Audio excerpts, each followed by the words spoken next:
4 costs in stage 2? No, that's a little bit too few. Waiting for the silver recombobulator. We're missing the Wukong Okay. as well. Oh no, not the Yordle tech. opener. Go fast 10 off of 2. And right now, everyone just needs to play for points. Bin with one of the strongest starts in the game. Still would have preferred the Nico, but just using the Rumble instead now. One consideration for both Bin and Aaliyah, if they're not very low in HP totals, they can decide to hold their artifact animals and still stage 4. This would eliminate all the gold generating artifacts from the pool, so it would make it a little bit less random if they're looking for specific artifacts to enable AP comps. Unless you really want Mogul's Mail. From 3-5 onwards, maybe not the best use of a gold generating artifact because you've missed so much potential to make money.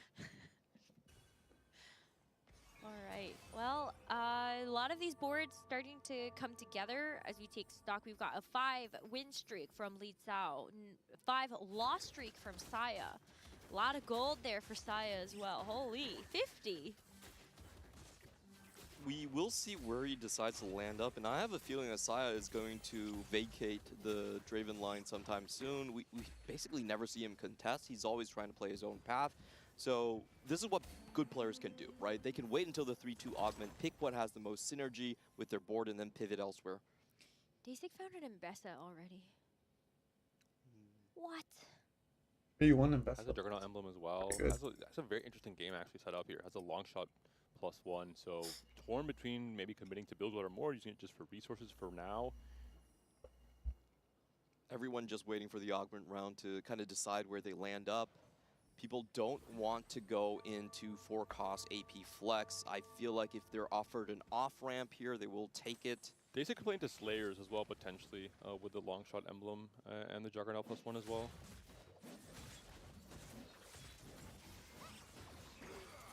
Especially important for Mori, especially with the Silver Destiny giving him that power up. Can he hit the Prismatic? If it's just a gold, that's a massive low roll for him. We'll see. And it's a gamble he didn't opt into himself. I guess he kind of did. It's a gamble that became another gamble, but we'll see if it ends up paying off for a player who needs it. Only on 3 points, 6th place in game 1, needs to come back in this game 2. Oh! It is going to be Prismatic. Trifecta! Does have Trifecta. This might Trifecta. push Revan off of any kind of reroll angles, considering it's a very good spot to take this. Oh, but if you're Mori and you need points, do you not want to play for? Don't confuse my boy. Don't confuse my boy. I think he's scouting Revan, waiting to see what Revan commits to. Revan has picked solo play. That's a pretty good tell. You want to play into either Leona or the Darius reroll. Most likely the Darius, obviously, if it's Revan we're speaking about. We do see a Darius too from Saya as well, with advanced loan on his roll down. I think he's actually pushed to 7 the early Darius and players used group up each all his other. patience rolls. So this could be a 3-way contest into some kind of Noxus line. Wow. I mean, Whoa, early Azir as well. Very Wait. interesting setup here from Saya. On Wait. 3-2, forced to rematch Prismatic this time. Shurima. That's the alternate game plan that we were talking about. I don't think he has the HP to pull it off, but we'll see if he can summon the Xerath. The most important thing about the Xerath play is you have to win one of those matches. So he's choosing, he probably should choose to spike very, very hard in the next round. What a smart use of both of his augments here. Spiking on 3-2 instead of waiting to 3-5. Does want to stop the bleeding right now and also make the game plan a little bit harder for Riz both Shurima. Mori and Revan in the process. Really interesting. I think very CN-esque, right? Pushing lobby tempo so much in stage 3. Yeah, does want to avoid, like we talked about, just getting stuck between Lux and Lissandra is probably the worst place to be on the patch. He's actually looking for the win right here. Bow diff. And that does mean he can lose the next one and then spike 3-5. What are these 4 costs? Come on, it is making it a little bit anticlimactic if he's getting that much free stuff. The Swain? Oh, and is he going to put the Darius back in the pool? No, he's just going to make a weaker board. And Revan has to be sweating. He is fully locked in as well into the 3-cost line, has the Darius items, has the solo play, just probably scouting around and saying, uh-oh, are people catching on to my game plan? Am I finally being contested on this strong of a line? Well, I mean, Dasik called it out at the beginning of the day, even before we got into games. I will say for him, the most likely scenario is that it's just a 2-way contest, right? Because Mori and him are probably locking heads, but Saya is taking himself out of the contest. He said, I actually have a better line to play for. Do you with ever Xerath." take this and actually go Jinx instead? Yeah, for Mori, I think there's a good chance that he actually ends up on Jinx. If he can find the copies, sometimes it's better to contest if you just don't end up finding anything. And the items are just really good for Jinx here as well. Better than they would be on Draven even. Whereas Revan has less of an out, having already built some AP items. Yep. I guess he could play into Leona Malzahar Zoe, but it's Revan we're talking about. I don't think he's pivoting. No scout, no pivot in a different sense. Are there any big spike units for Saya here? That's going to be the question. It's a Swain pair, right? Oh, okay, denied.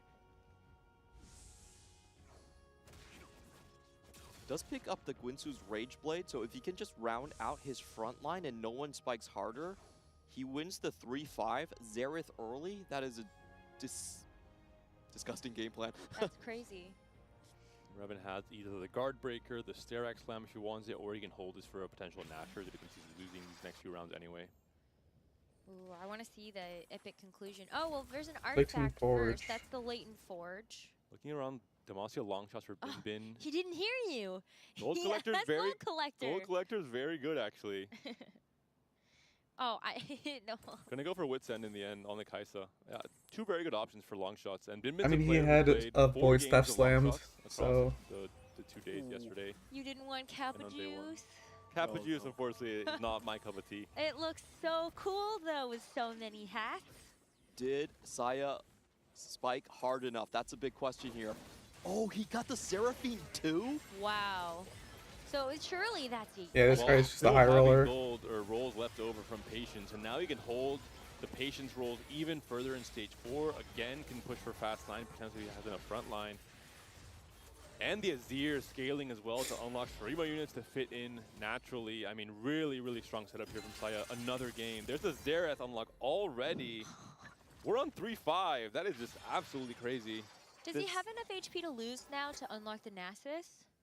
I don't think he even needs to be honest. Nasus is preferred though. That is definitely true, but if I'm in his spot, I'm happy to not lose HP. Cool. Just getting Renekton in and get out.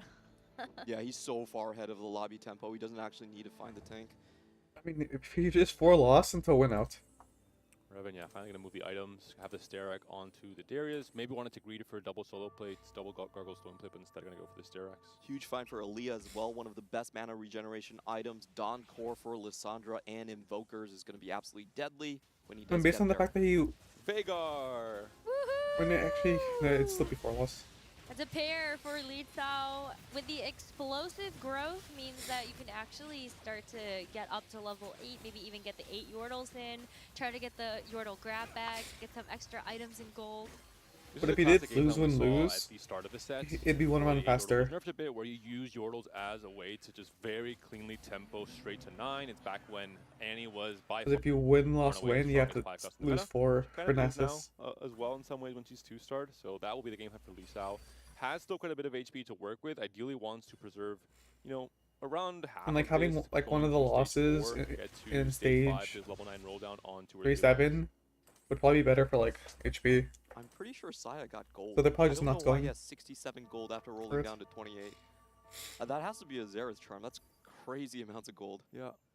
There's a Jinx pivot we talked about from Mori. So Revan has been respected on his line.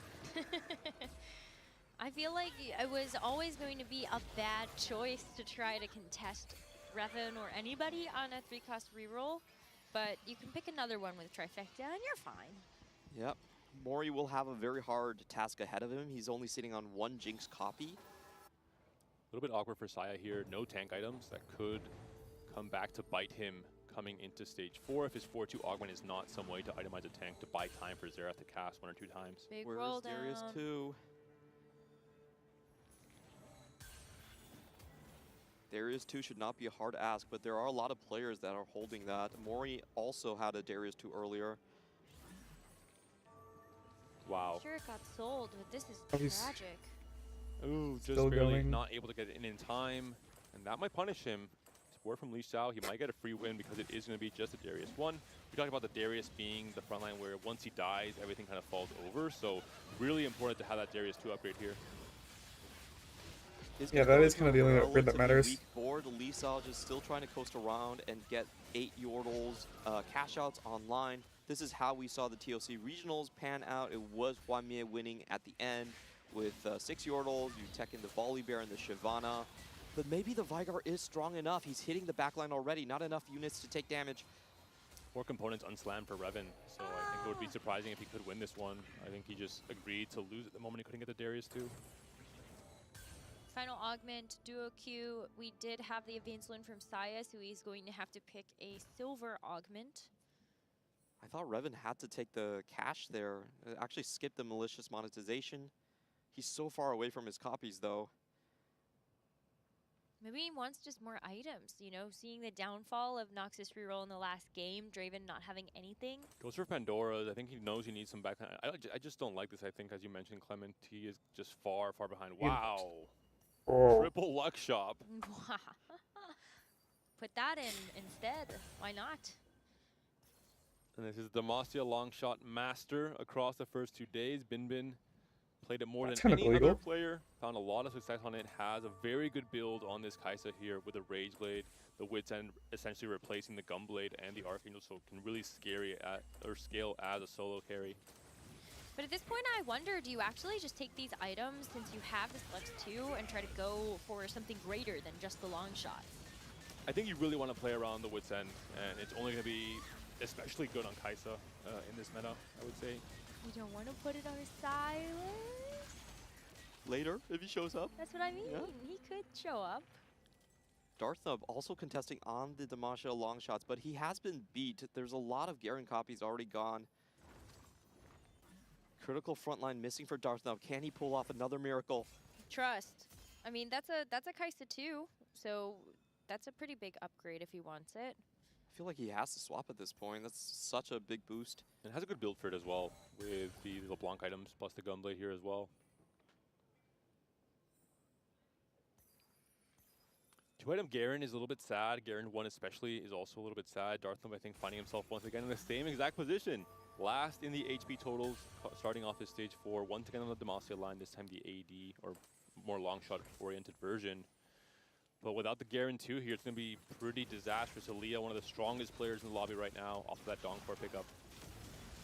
I like how Darthnub had the same game plan in 1 and 2, basically gambling on 5 costs. Gilded Steel gave him that chance again, but this time not really finding the Zillion. I think that the he Darkest needed. staff might have been better on the Kaisa and the Void staff on the Big Lux. Galio stun there.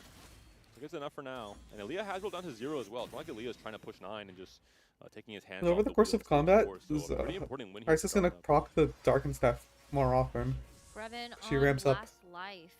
9 HP and a Dream. Still no 3-star upgrades for those Noxus units. We have to lock onto him after we come back. This is going to be the roll down that defines his run. 32 gold. He's actually very far away from the copies the last time we checked. Maybe Mordog will bless him for another game. He is the Draven caller after all. And even if there aren't players going directly into the reroll line, the fact that a lot of these copies were out of the pool in stage 3 where you're not hitting the natural shops with Darius is also a problem. And this is definitely a spot where Revan, we've usually only ever seen him from very high roll Darius spots. Wow. Navigating a low roll spot is a difficult part here. It's only 3 copies of Darius still. I think there's no salvaging this game, to be honest. Thank God. He can't keep Lane getting away with 3. it. What do you want, Way? We're still 5 copies off, but if Necker believes, I believe. I believe. True, true. Well, the Draven is nice, but I think the same problem Draven is means not that you have important to rely on the Swain to relative be to the that other two. secondary frontline for you. And there are still 3 Darius out. Saya has been on this Darius too, even now. I think that for Revan, he's just thinking that, okay, this game's probably done. There's a lot of situations where you don't even build a Draven 3. You try to go Yeah. for the critical carries right here. He knows that his chances are so low that he's willing to, gamble for the 1% chance comeback. And he's facing another strong board against Aaliyah. Still no Lissandra 2, though. Perfect fight RNG as well. The Volibear jumping onto the Darius just barely healing himself back up and not dying, getting a lot more effective HP across his fight. So it's about fighting for placement for Revan. I think trying to outplay Darthnub is a big thing here, and then see if he can maybe win a few of those fights with good matchmaking in stage 5. Dasik is locked into Bilgewater and actually has 7 copies of the Nautilus. You get the Bilge Water Lesser Duplicator, so you're actually only 1 off. And there it is. He will have a Nautilus 3 once he's able to buy that with the Silver Serpents.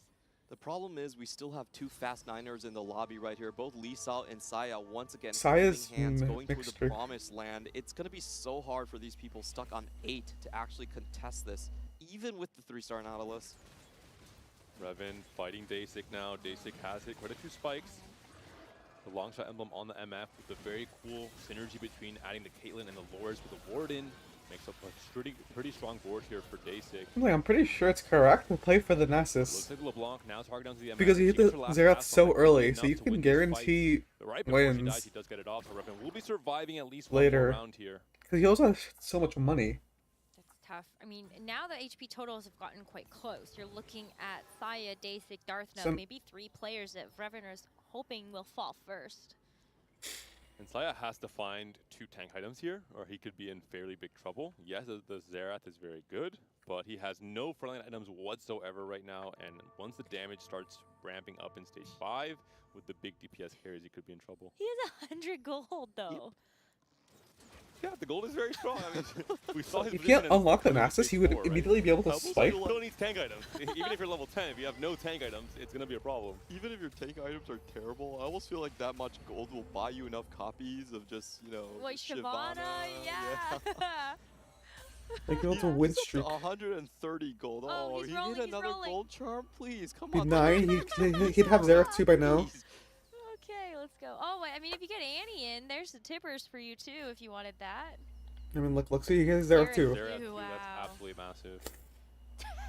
Hold more copies. Why don't you? And the Golem will help as well here, with buying some more time for the Like, if he had the Nessus here, fight winning path from the Xerath. he would pretty much That have was, that was from Charms. Yep. Jeez. it already. He just got 2?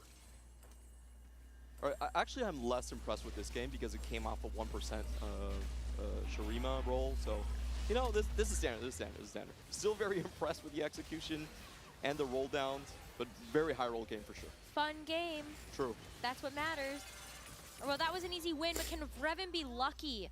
Darthnub as well, very close to elimination. Wait, Finally teleport able to to get the Darius He has a 3? LeBlanc in shock, so he just wants to be able to survive this match. It's just one fight. The Lonkas are ramping, but I think it's going to be good enough. The Darius is going to heal one more time. LeBlanc is still alive. The Kaisa is down. Revan has turned the corner right when he needed to. The 3-win streak now could become a 6-win You can't keep getting away with it. The Darius 3 now online with the solo play in particular, just so strong to get more HP alongside the resists. How does he keep on doing that? He only had 3 copies on stage 4. He's the chosen Maury, one. you had one job. Just don't pivot off the line. Do you know what he did? He waited for Saya to sell the Darius on his board. Uh-huh. And then he went roll, roll, roll. And we all know what happens, That's- the theory about how it comes in waves. It's great that Saya had enough gold to roll that early in stage 5, or else he would have maybe hit the more typical 5-2 roll down instead.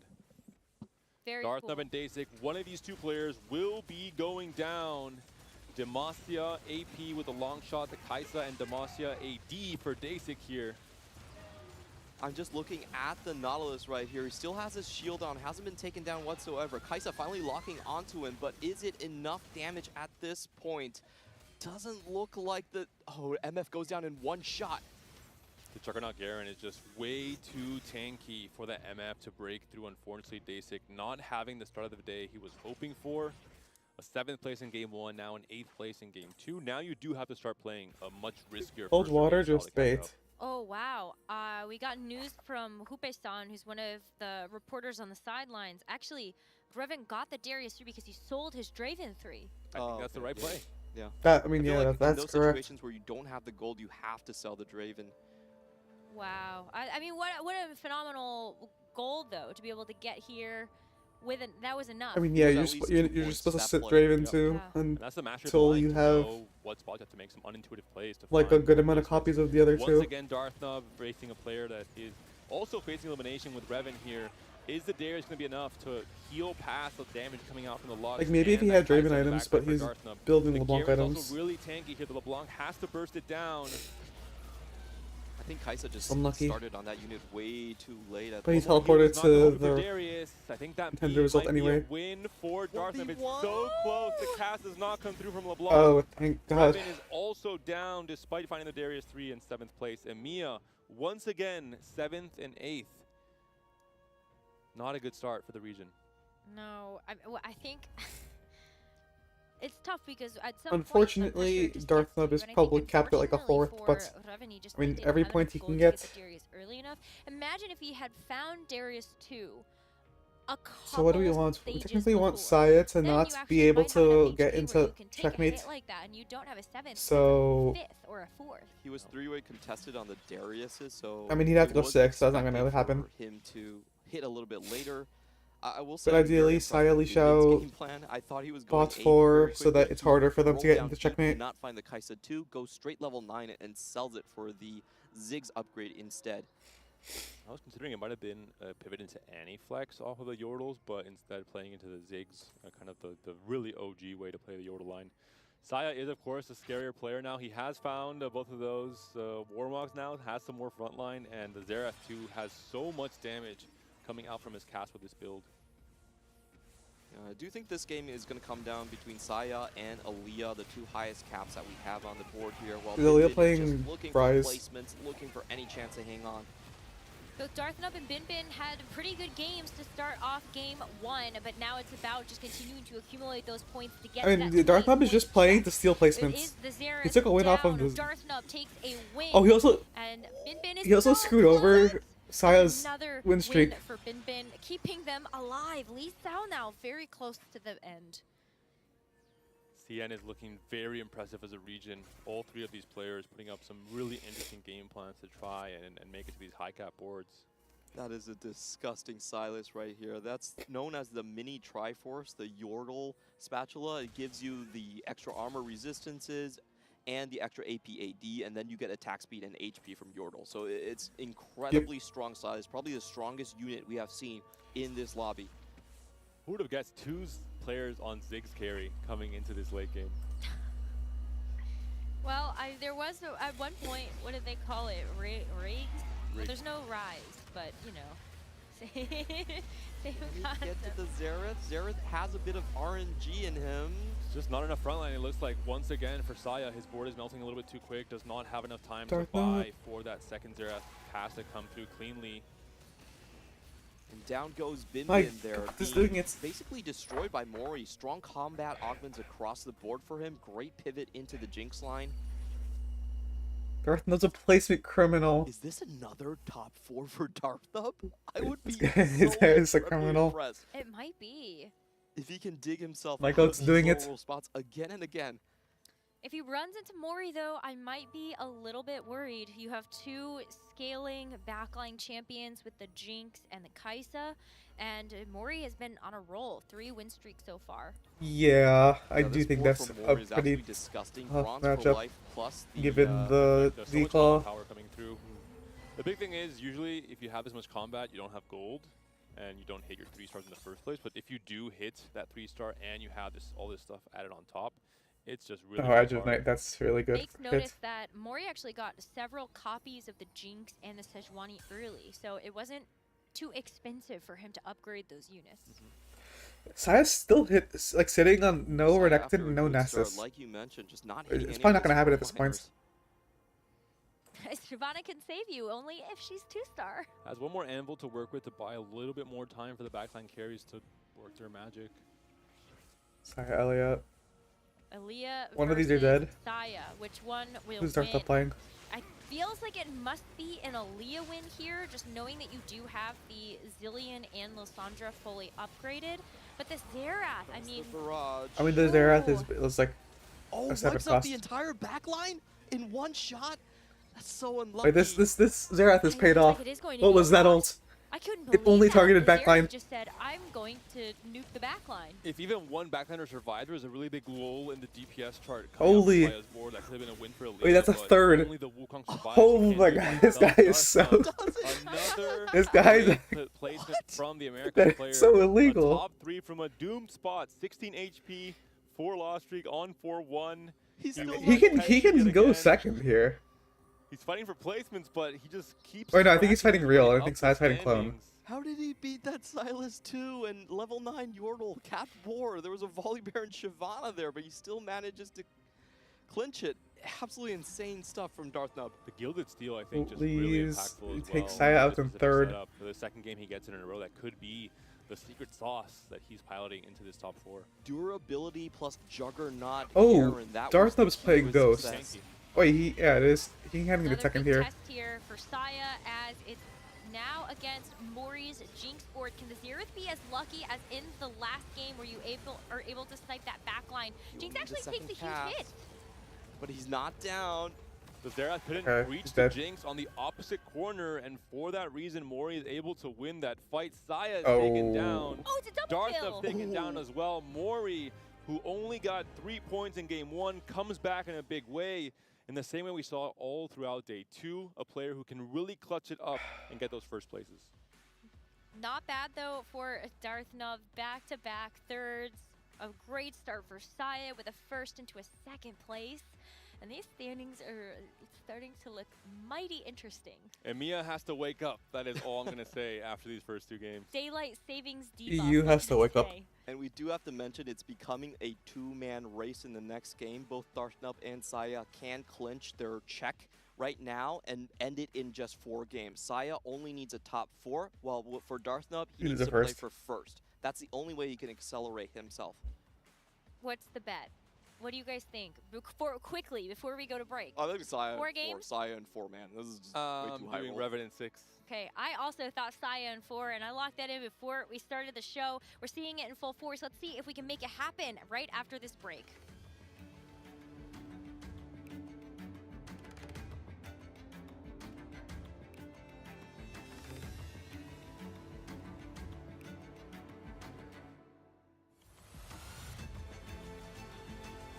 Are we gonna show anything interesting here? No, because they usually do.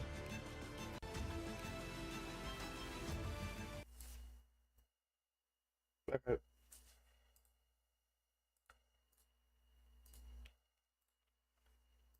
$17 filter.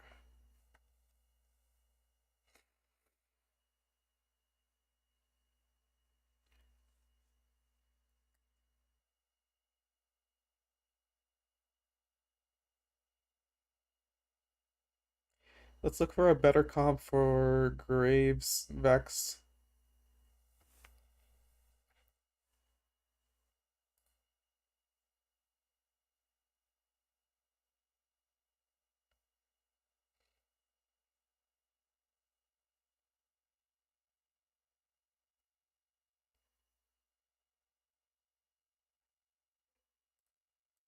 Let's see what we can do with like just all these, if there's anything.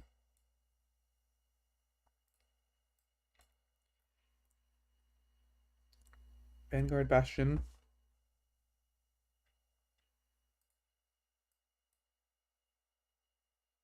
If there's a Meeple Vanguard, that's ideal. Doesn't look like it. Voyager.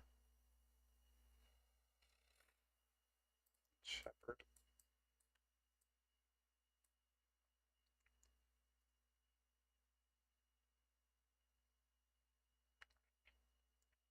Sonic Marauder.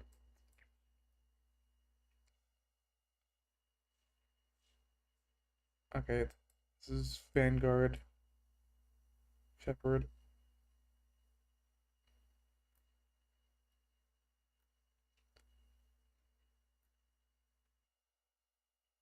So the odd one out is like Jin. And then these. How much space do we have? None. We can fit 1.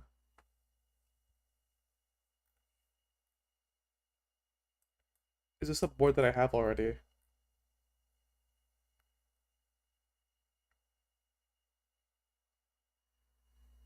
Isn't this just the anima board that I just keep getting back to?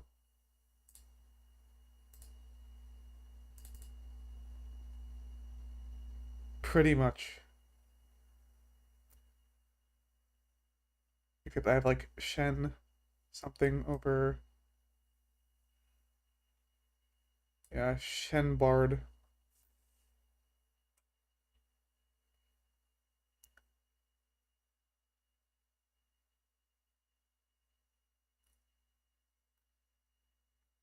I mean, a cap is a cap. I guess I'll update that.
We're already in game.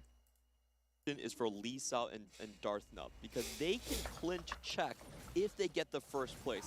But often times that ends up being the trap that you fall into. Yep. That's right.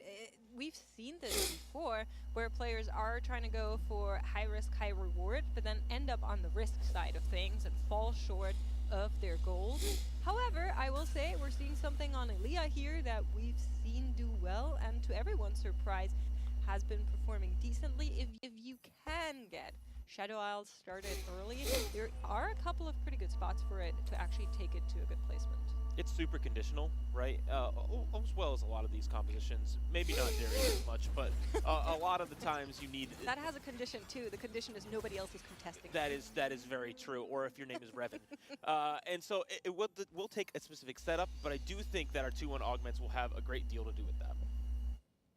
Yeah, for Aaliyah, I like his start here. He already has 2 Wardens to play. 2 Wardens is such a strong front line. It's 32% of your max HP across 2 units. So he's looking definitely for a win streak angle here. 2-trick could give a lot of good options here. We do have a Yorick going to be unlocked. We'll go for replication instead and get some maybe more of these offensive items. Dasic getting some free upgrades here. We'll opt to go for Shen actually as starters here. Could be Ionia favoring. A very common play is actually to use your items and guarantee you hit the Orianna too early. Yep. But since he has the small duplicator, he might be going into the Draven, as you mentioned. A lot of people are favoring Ionia right now, playing this on their board. Lee Sao, one of the players we were talking about, needs What's a the Ionia? first. Spirits or Could Prosperity? go for first or 8 comp, is on the Ishtal Expeditionist, so we will see him try to do just that. I can't wait to see what his quests are. We have been seeing some absolutely crazy Ishtal plays so far, and one of them was brought to us by Saya yesterday with the Kiana 3 to start the missions for alternating win-loss easier. Well, it looks like we definitely do desire to win right now. We're slamming items. We have upgrades on our board. We did also have a couple other augment choices that are a little bit more around the high cap. We have Revan taking Slam in to help you get higher in levels, but also Mori specifically taking late game scaling. That one specifically giving your 5 costs a lot more combat power. We're also hearing from Nekra, who's one of our sideline reporters for this game, that Zaya, after we shouted him out for hero augments, was tempted with the Trials of Twilight as a hidden augment and did not go for it. Instead is playing around Bodyguard here. I would have loved to see it once more. He took it to a first place, but says, I don't have a Sin Sao 2. I'm not going to go around this path this time around. I think that's a smart move considering how many Demacia AP flex we have been seeing in these lobbies over and over again. It's almost triple contested, and why that augment is almost never picked. Across the tournament, though, it makes sense that people are going that direction because Galio and Ryze being on your board are the keys to success so far at the Tactician's Crown. Not only getting a good placement, but also going for those wins most consistently. And Saya does look like he's just going for a top 4 composition, most likely going to the Slayer's line, holding on to 2 of those Yasuo copies for the Yone unlock. This might be the first time that he breaks that streak of top 2 placements he's had for 8 games right now, but I think it makes sense for his strategy. Yeah, I agree. We're going to be seeing what our other players are on to. We mentioned Darth Nub's one of the hardest 3rd places of his life in the past 2 rounds. Maybe he can get a little bit of an easier time this time around here, but it doesn't look like he has everything settled just yet. We'll unlock the bar just to play around for tempo a little bit more. Could be thinking about Jinx, but we don't really have bows, so a little bit of an awkward spot. I'll take a stab. I think he's playing Demacia. He's really comfortable in this line. He can play this from behind very, very well, as he's done so the last 2 games. Now, it hasn't translated to a first place for him yet, but, you know, 2 top 3s. He can go for a first possibly here this time and absolutely getting to check this game. I mean, you know, really like they to get first. To a That's potential very strong Rek'Sai 2. Doesn't find it in the roll down, and I agree with you. I think he will be I mean, I think getting it's into something that fine is less to just tempo top dependent. 4 and then top 4 Darth again. Nub for him, the best situation Because if is Saya gets aim into for check, a first everyone's place gonna and grief get that check them. immediately. So We did get word that the Ionia for this game is Path of Blades, so a little bit Path more of Blades. combat-oriented. And you'll notice on the other side, there's nothing on Li Xiao's bench. Well, that's on purpose. 4 rounds of that in a row will get that first cash. That's right. He is playing units on his board, though, which is leading to his win streak. Namely, this Kiana 2 unit, she is very, very strong. And we're also seeing an update on Elia, who is opting to lean into that Shadow Eye line for now, has the Yorick on board as players are picking from Carousel. Very early unlock for Saya here. He was sitting on the Yasuo pair, now makes it into a 2-star. Means that he doesn't have to fish for that unit later on. We are going into Blades, which means that typically the cap with Ionia is a little bit lower. I think Slayers with Yone is a pretty good direction to go for. 2-star Yasuo being online means that as soon as we get to level 7, we will be able to get that Yone. That's often the hardest part, is getting that unit upgraded and then, placing items on there. But if you're able to play around that early and already have good items for the Yasuo, it can be a really key to success for some tempo Ionia play. And how did he get that Darius 2? What is going on? Well, Actually, how?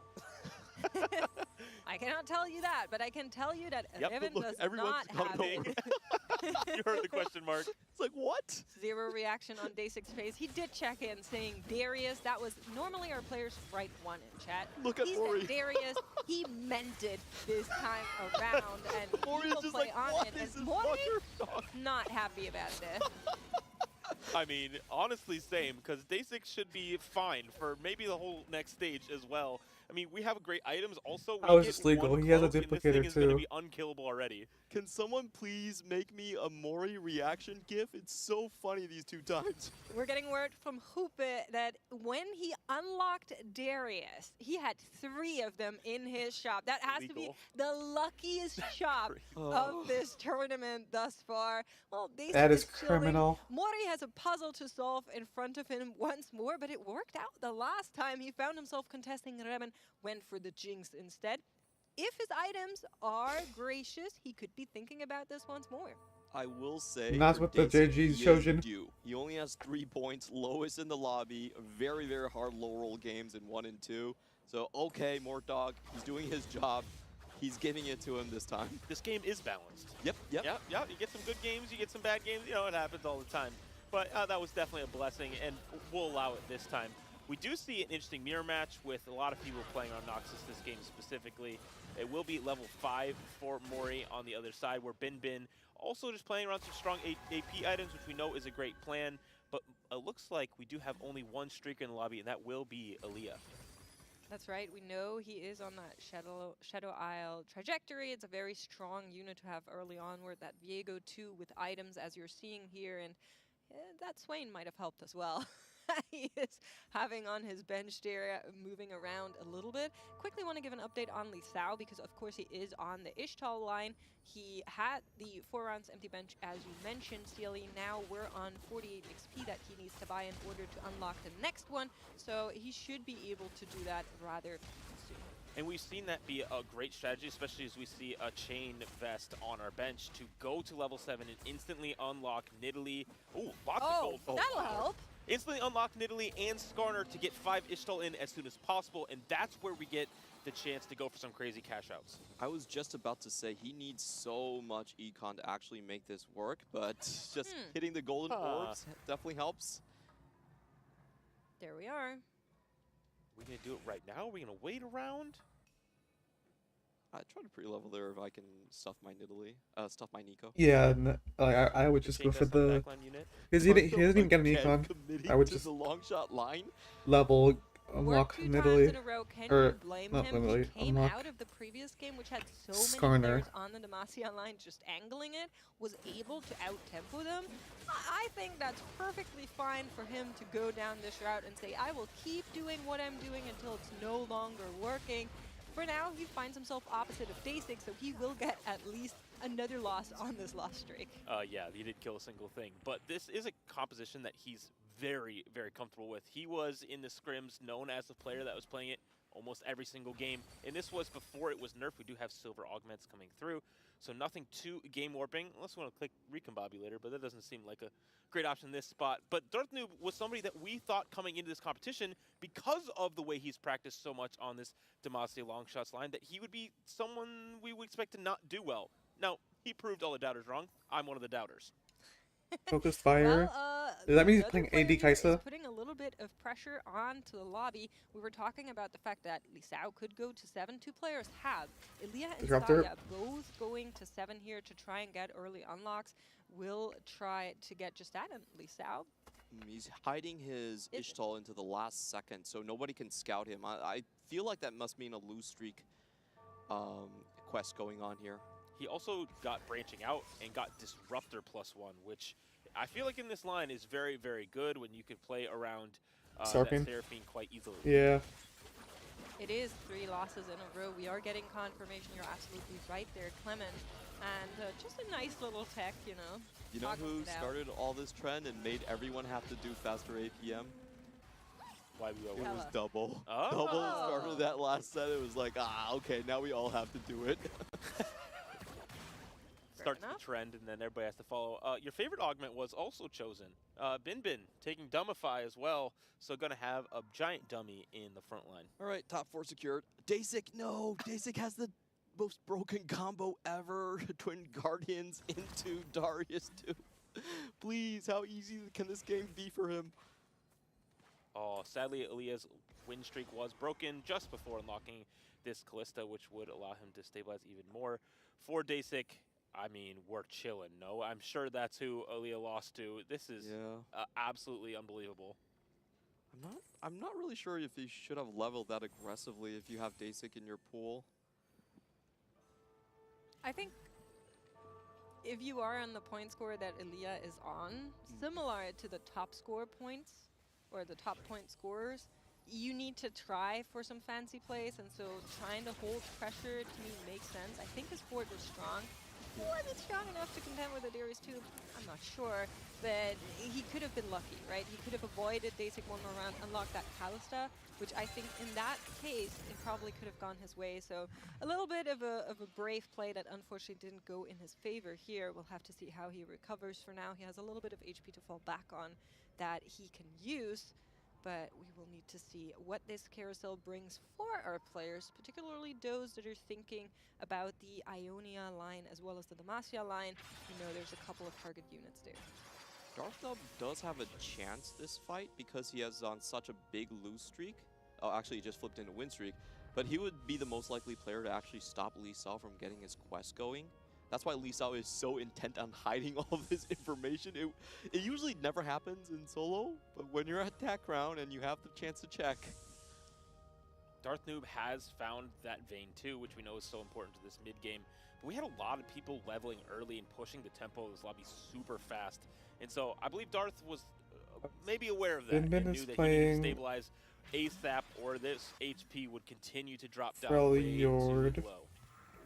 All right, let's see if Darth does try to have Lee Sao on his pool.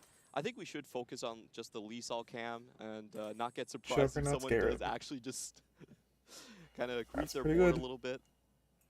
Juggernaut emblem on this Garen, we've seen again a huge, huge problem for enemy boards. Yeah, certainly a very good emblem to have in the current state of meta. I'm kind of looking at Mori, who would be one of the players that might be in a good spot to grief Lee Sao's lost streak, but I'm not sure he's up. Because it makes him pretty much immortal in his ult. HP on his own, so we'll need to see how that goes for Lee Sao in a little bit. We are also getting word that it actually wasn't Dasik who snapped Ilya's streak. It was Revan, who we are seeing on the other side here, so he is currently playing around this Zoe carry in the backline there, but certainly also thinking about going into Demacia in the long game. With focused fire, I think the last vein item doesn't need to be another cracker. It's probably like Giant Slayer. But the 4-cost transition is going to be what maybe an against this game. And we do have a Prismatic coming up, so a lot of players are and then the Kai'Sa's probably going to go AD. Well. There's a chance for a huge injection of gold. What does he take here? 125 not on the table. Because while there might be some kind of tech with like AP Kai'Sa, he's kind of low. like still auto attacking, so the AD is good. I think her base AD is like super low. That doesn't matter. didn't have the board necessarily to win and go for alternating. Good news is you can, you know, have Zero all your units die LeBlancs. here and lose, and then level to level 8 and put in that last one to get you to 15 just after 2 combat rounds. But not having something working for you over that neutral round will be a little bit Guys long. playing Ionia. Certainly. Checking in Decent with their points. Ionia Here, items. Saya has been playing around this Ionia line. We were talking about the fact that Ionia Yasuo is a pretty good option here with having Path of Blades, and he did get that Yasuo too early on, so has just been riding the wave on the back of it, but has also, of course, unlocked Yone by now. Lee Shao at 395. This is probably not going to be a top 2 game plan coming in for him, which makes me a little bit sad. It's not Spirit or Transcendence, so the chances that you can win out with this are slightly less. But I will say this for CN. We have seen over and over again, Yone as one of the hardest unlocks to contest suddenly turn into a Yone 3 and start chopping people up. That would not surprise me at all with the amount of, am I going to say luck or skill?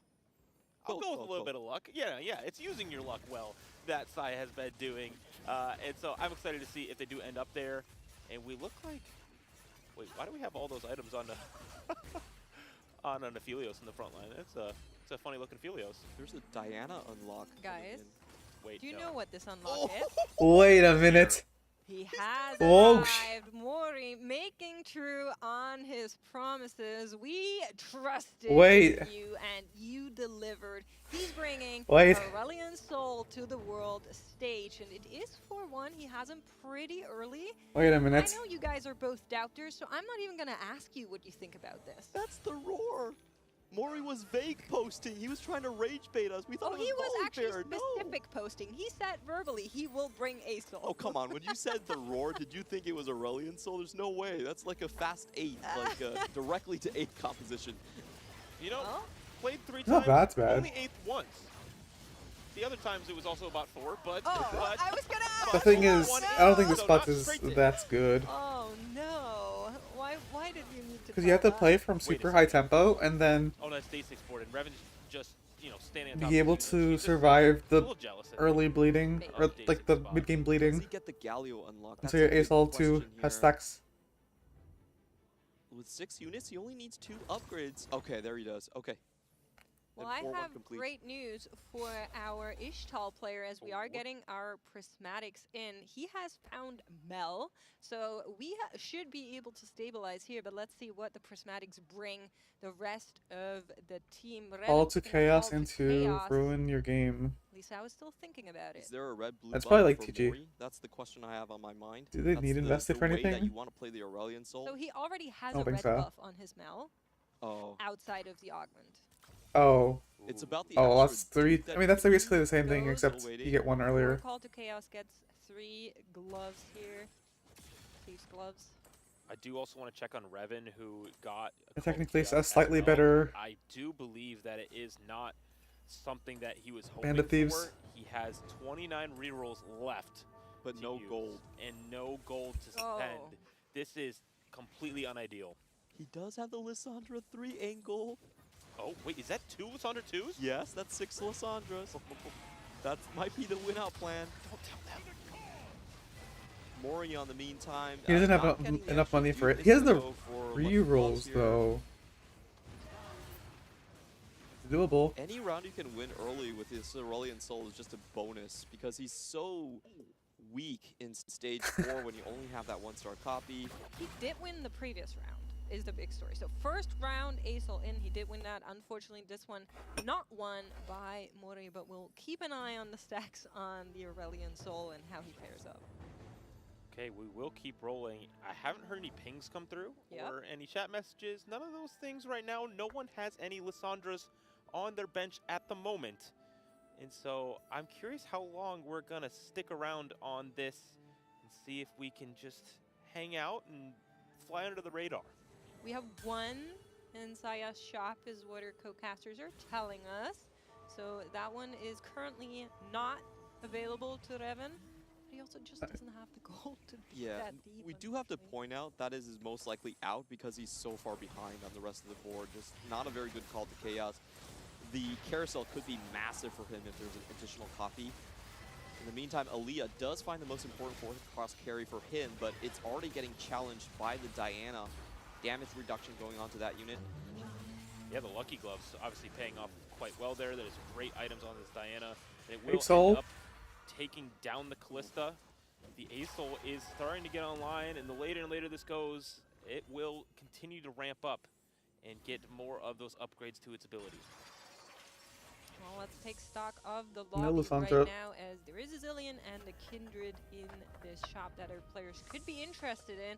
I'm just looking across to see 1 Ornn, 2 Ornn on these boards. Aaliyah would so like to have one, doesn't have one. And we are looking at players like Darthnub who are still missing big upgrades on the Kai'Sa. He's making decall first. For Darthnub, though, it is a continued win streak. He's stabilized. He's playing that stage 4 quite well, and the end of stage 3 as well. And having all of these swords are going to be great to have good duo carries, and obviously that super solid gear in the front line. Once it's upgraded, it's going to be viable in the late game. Can he find another quest directly to 625? That's I don't know how many he has. He's not going to get 4,500 damage. Let's see. Field 2-star Skarner. Okay, he's going for he has to roll down, I guess. Oh. He's holding. Low rolling this would feel so incredibly bad if we're not able to find the upgrade this round. There we go, finally. He didn't have to sell anything. I was kind of hoping he did. Speaking of upgrades, gentlemen, there's a lot of them right now. Lisao 0 LeBlancs. Holding a Lysandra, making it impossible for Revan to get that Lysandra 3 right now, but he has found a Lux 2 and a Garen 2, and Daysec has also he has fish bones. 0 and found a Darius 3, so that comp pretty should good. Be online, should be stable, but he has 0 LeBlancs is what we're hearing. Wow, this is such an interesting pivot. Actually, intentionally not going for the LeBlancs because there weren't enough copies there. So if you wanted to unlock, intentionally not going for a LeBlanc because you didn't hit any copies. Definitely an intentional play. Yeah, no, I think I mean after a certain point, your items look like, and just the entire situation. Now online. Are we going to go for a bigger cash He hits. I think he had 0 like the entirety of stage 2 and 3. So 12 points currently. If you get to 20, at that point, is the key. We will cash out. You probably just don't care anymore. Go for the win this way. Not going to risk it all. I mean, Lisa just needs to not go first, right? You were talking about this Disruptor emblem being there as well that will help him to get this comp online. Will be slammed Disruptor on Brock actually kind of good. Nice to find some further upgrades on these units. Has a lot of 1-star still, but will run into Revan. Both of these players are low, and even though Revan has found upgrades on the Mafias, little sauce. still lacking that Galio 2 in the backline. This is a read from Lisal that the lobby is weak enough, and he got his Mel early enough that he can use Mel as the Radiant item for the Brock. Not going for a 625 cash out that would have guaranteed that one, knowing that he was too low on HP and needed to stay alive now. That's Skarner pulling the backline carry of the Lux. I think his clutch just sucked and he realized that he's exactly gonna what you'd go like wait to see from your team going into a fight. Well, Revan does not like to see this one. Is on 3 HP and a Dream right now. Two of the Lysandras are already out of the pool. Saya has one, Lisao yeah, has one. There might be another one in a shop. He is with his back against the wall. He hit too many too early. He's looking around, I'm sure. You see that the dummies on the board, so that means he is scouting. He is making sure. Darknub is still streaking. Yeah. I don't even know if he has Garen 2. He cannot do it, so he's going to have another game plan here. One of those two is in the shop, so he does not know. He's actually rolling, trying to see if maybe there's a chance he can find something here. Swain 3 as an alternative, perchance. I mean, that's just Swain 2, so... left. No golden orbs for potential duplicators. It's doomed. Oh, that's tragic. Yeah, it's really hard because there's so many people playing around AP. And so Swain on everyone's board that's playing around AP. This Lux is often a flex unit. You'll see that Darthnub is also playing around that instead. And so it's just going to be impossible to find any of these 3-star 4-cost outs, especially when you're playing a line like this. Yeah, I feel like this has to be the end of the road. But his items are good. The opposing board isn't as strong as it could I be. love Void. Sitting on the Annie 1. Yeah, good news is that Lux does have backline access. If she can take out the Seraphine on the other end, there's a good chance that maybe something can happen here. Both Mel and Annie not upgraded yet. So Reven might just hang in there for another round. Question is, what can he really do with that? He's in a really situation, but able to at least get one more round. Yeah, the sigh of relief there. He gets another round to figure out a next game plan. It is 5-2, so many of these boards are getting incredibly strong. Bin playing around that Dumbify, but not finding any of the other huge upgrades. We do have a pair of Ace Soul here for Mori, who is, you know, as we watched the show match earlier, is a champion and a god next set. So Mori's just getting ready to roll. He is. He's on 300 charges for this Ace Soul, but he would very much like to be on 2 stars, and those are the ones, like you mentioned, He's stuck on 8. For him still. Also Tarek 2, an upgrade that he would have really liked. He's been rolling to 0 and... Oh, this is not a good matchup. Unless the Diana does something. If you think about it, as nobody else has okay, wait, the Diana's doing something. Pretty good. And he didn't even cast. Sniping out Annie in the first try. A huge win coming in from Mori. He's shaking his head. I need those Mori meme packages right now, chat, please. Because he's gonna take forever to kill, so Diana is like hard carrying. The way he looked at that Darius from Dasik earlier, that was amazing. But I believe we kind of need to look at Reven and see if he can clutch out yet another round against this Darius. Does take out the Darius, is going to be able to find the win against the Ashe as well. Reven somehow, by a threat, by a silver lining, is hanging in here, has given up on the Lysandra. Looking for the Lux instead. Yeah, doesn't Darthnum have the other ones? We're going to keep rolling. He did do a quick scout. All right, he needs to start or selling maybe parts not. of his board. I don't think... Who does he have in his pool? Darthnum, Saya? Oh, those are very tough boards to beat. Darthnum is free falling. That's not very good. No one is holding Lux. We're getting confirmation. But he doesn't have gold. One on Carousel, one in the next shop. Agreed. Well, he needs to pass Saya first. This is what you need okay, to now get please to win make against it to that Saya. Carousel to maybe have the chance. Lux is on the right-hand side, or the left side, but the correct side. Moreover, that unit does not reach her Saya's immediate. items and everything is so line good. Has already crumbled. There's no one there that can protect her. And Reven, unfortunately, is going to be taking an L here.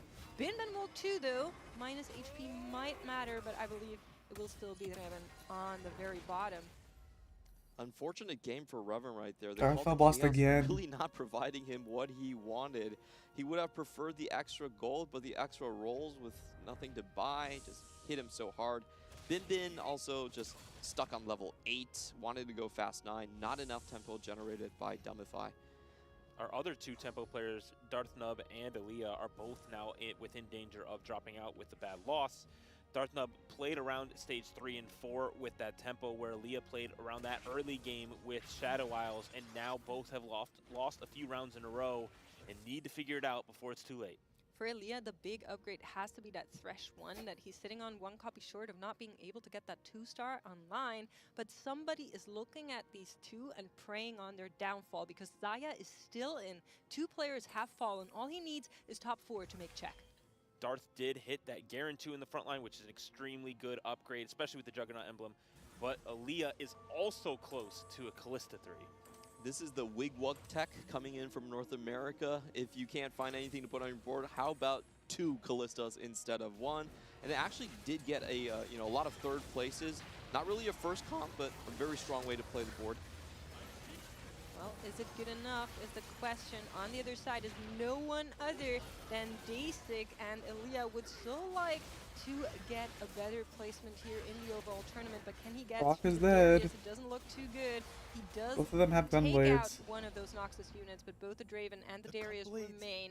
And he is Garen? going to get knocked out here, left-hand side. Oh my lord! Garen! Gunblades are going insane! The Garen would not fall down with the backline healing and also the Spirit Visage. That was insane! I think that saves him. Board. That is the Placement. Immortal King Garen for you right there. Radiant. Insane tech coming in from Darth. Oh! Radiant coming in here. Oh no, for one of the our best Brock. ones. Come on now!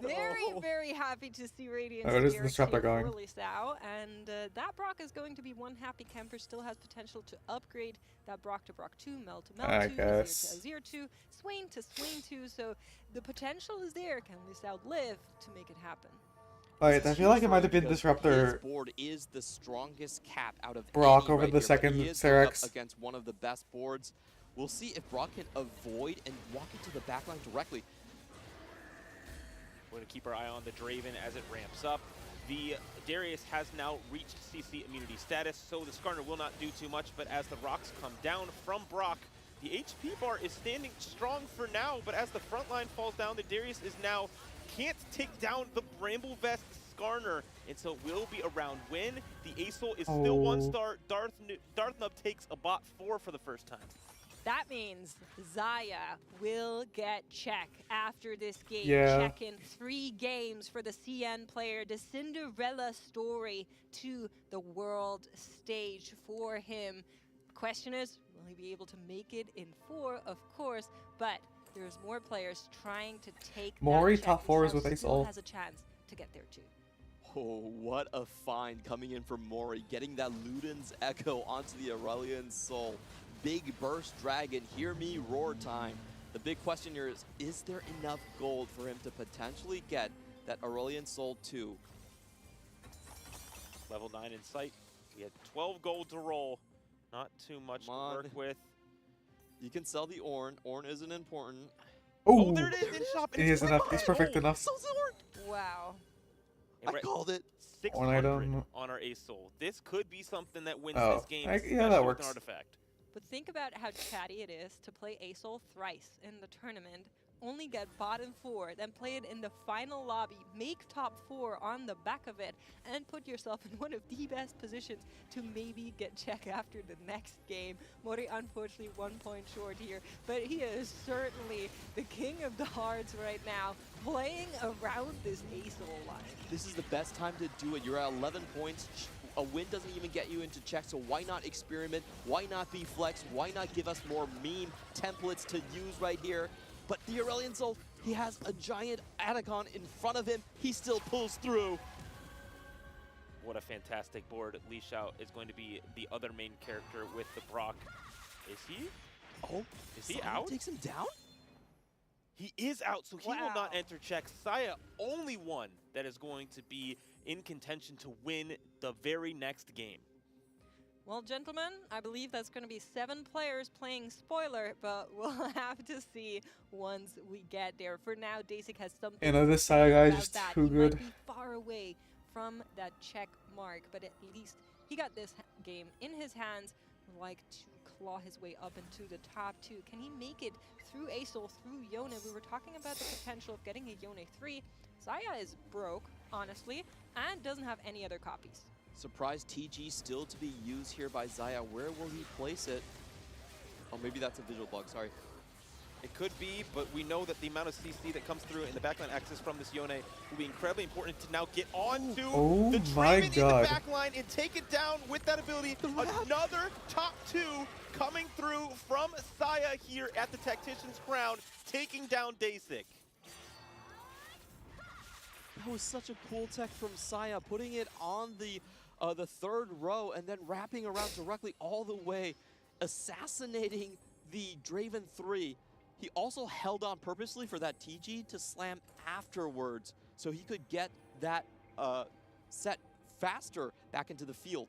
Yeah, very, very cool to see it. Question is, can he do it against the god himself? Aurelion Soul, 738 stacks right now. You can We're snipe going the into Asol. what should be one last round. I'm not sure we're going to see this carousel. 14 and 15 points respectively. Wait, is as this Yone Xayah tech? tries to take yet another victory lap. Let's see what this Aurelion Soul can do.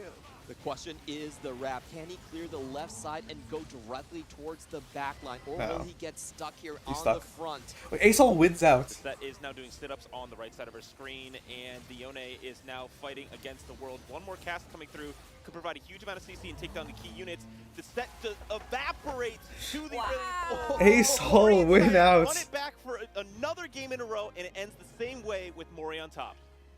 Sigh of Dominant style. relief from Mori there before the grin kicks in, before he realized he's actually done it. He's taken a first place here. What a beautiful board to finish this one.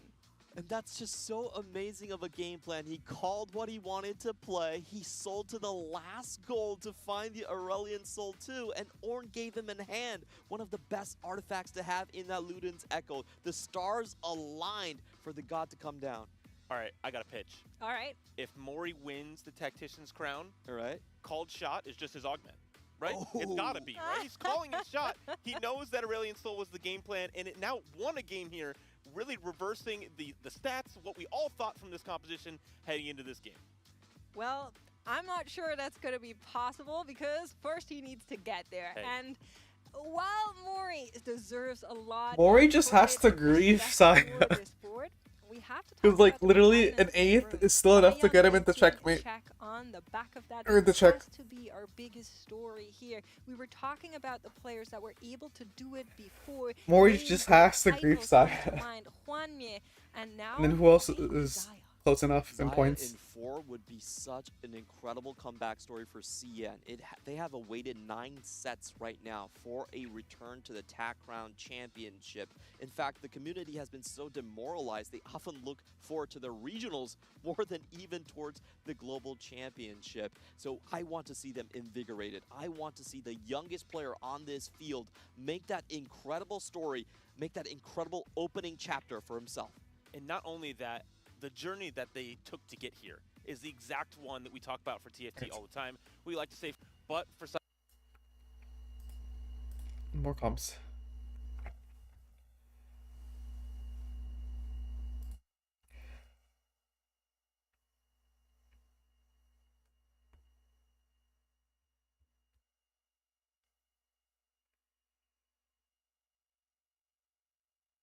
Need to find a better board for this.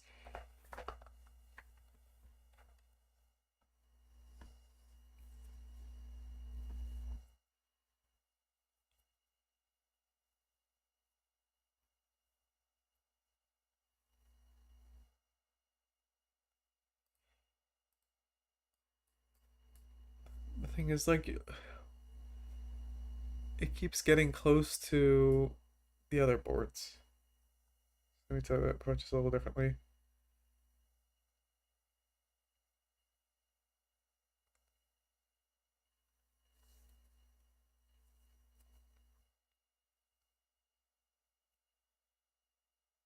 Another Bastion that's like... See, Stargazer. Space Groove is selfish, right? Yeah, okay.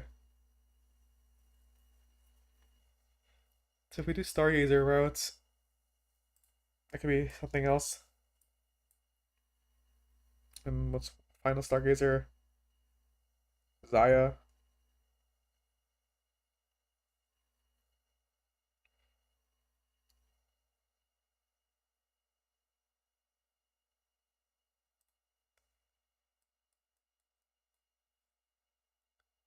The sniper.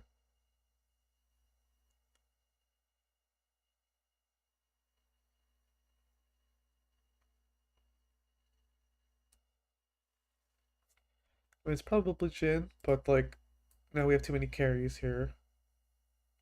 Is there an easy Dark Star to fit? Not really.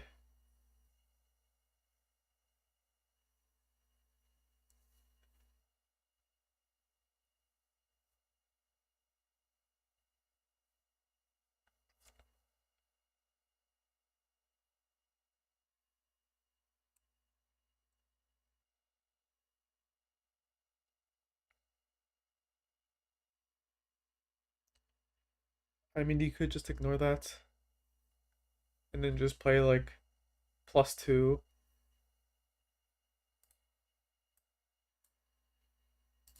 Like this could be fine.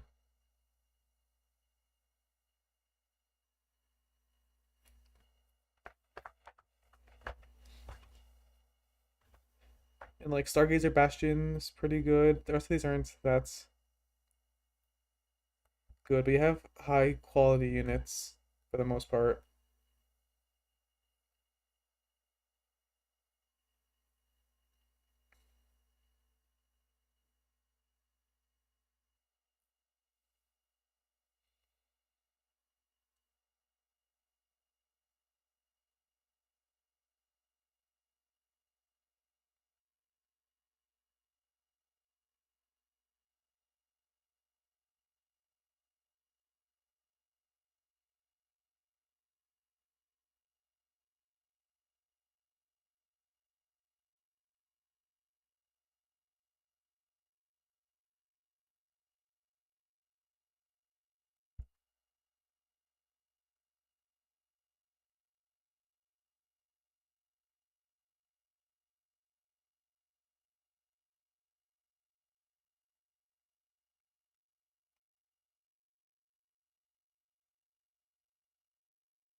Okay, these are all ADCs. So it's not like the AoE Exodia kind of thing.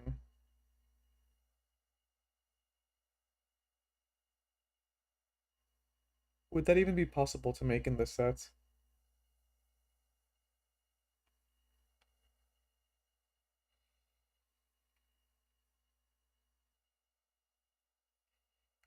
Because who's the CC unit? Nunu. Okay, so that kind of works here.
I don't know. Best something.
Okay.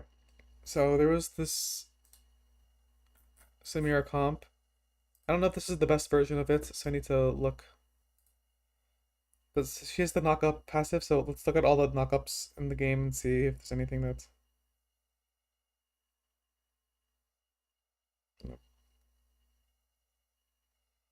Stun. Okay, so I know this knocks up.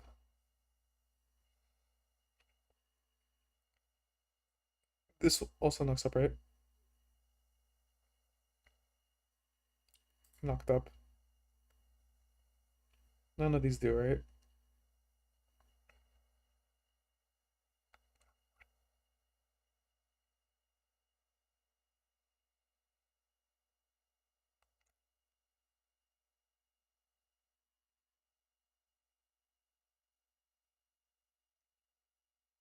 I don't. This is not a knock up, right? It kind of seems like it would be though. This knocks up. Oh.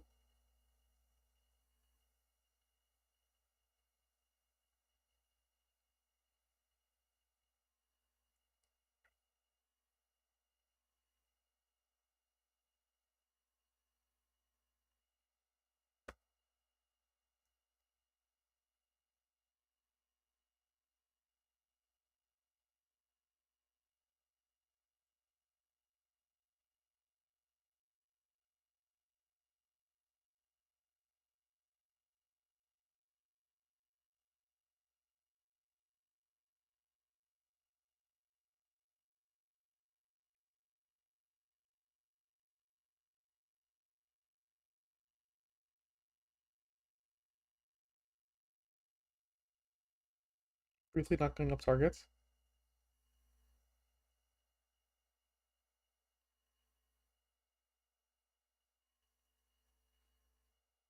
This might, but I don't actually know for sure. Stunning them. That's not a knock up.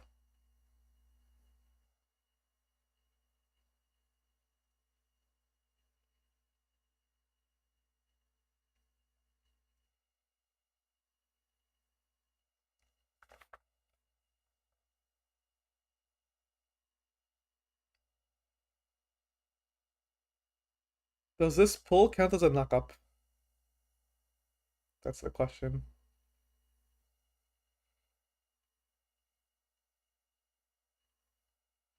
Draco Ball. No.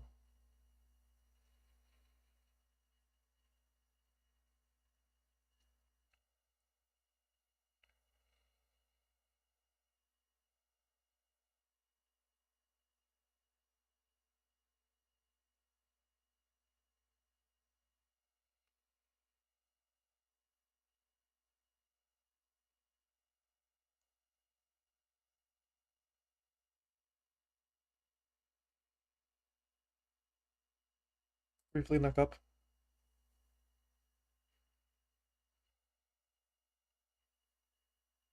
Okay, now how many of these can we use? We have Brawler, Sniper Rogue,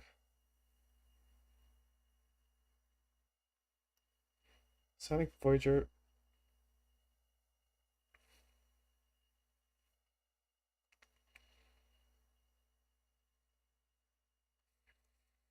It doesn't say knock up though. I'll wait till. Okay, but your Brawler. Right, how much does. We don't know how much damage it does, but. Entering the groove.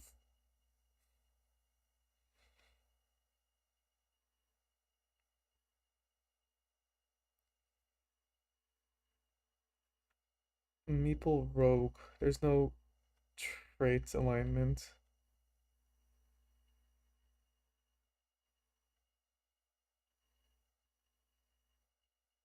Stargazer are Vanguard. We have Vanguard. Good, that's good.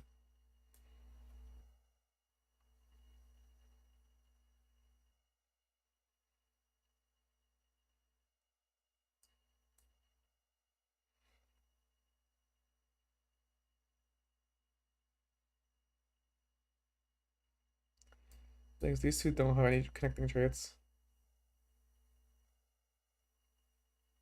We have Stargazer Sniper.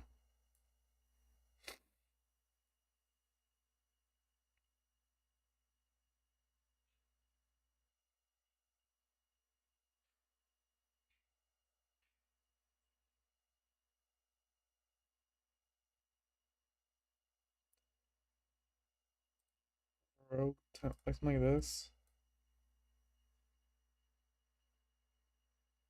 So then get you Stargazer. Oh, I mean, technically this is it, but I don't actually know if this is correct by any means. You can fit another tank here, like another this. But do you even want to place Talon on this board? Not really.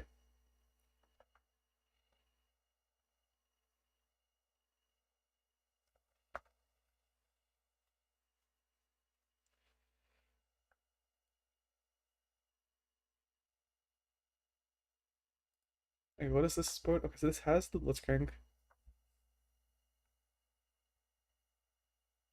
Yeah, no, this board is probably just better. But that's where that optimization comes in.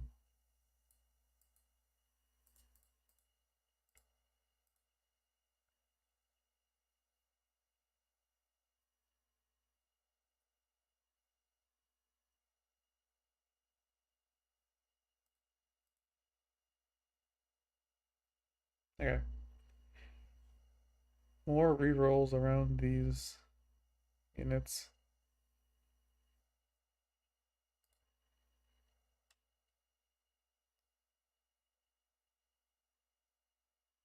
Okay, this Poppy unit seems insane. I don't know what the numbers are, and they have to be low, but like the meat bonus and like this, they all seem good.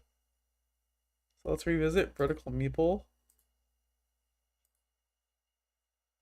but like around 3 roll.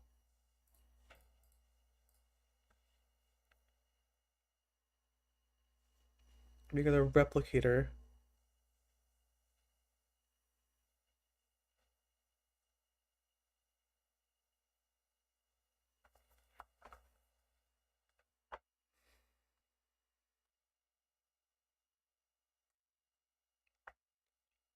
Wait, 7 meeple you can use to 3-star your lower cost stuff.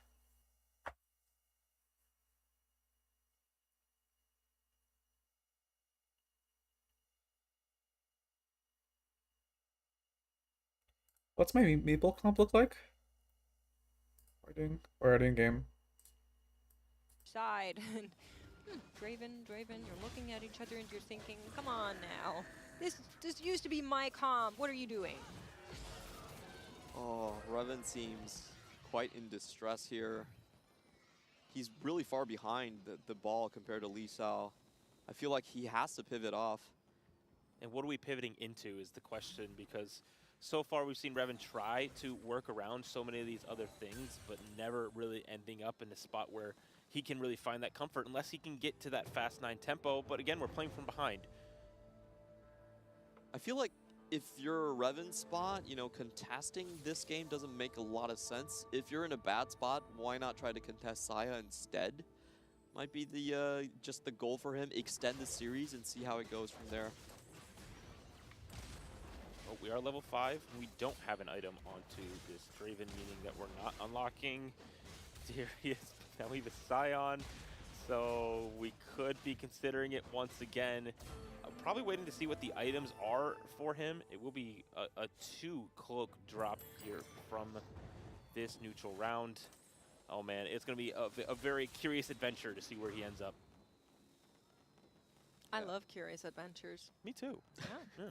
Our players do too. That's why they all pick Destiny. True.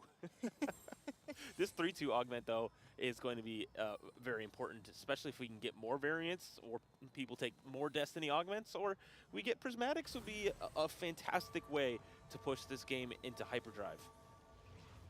And hyperdrive might just be what players need.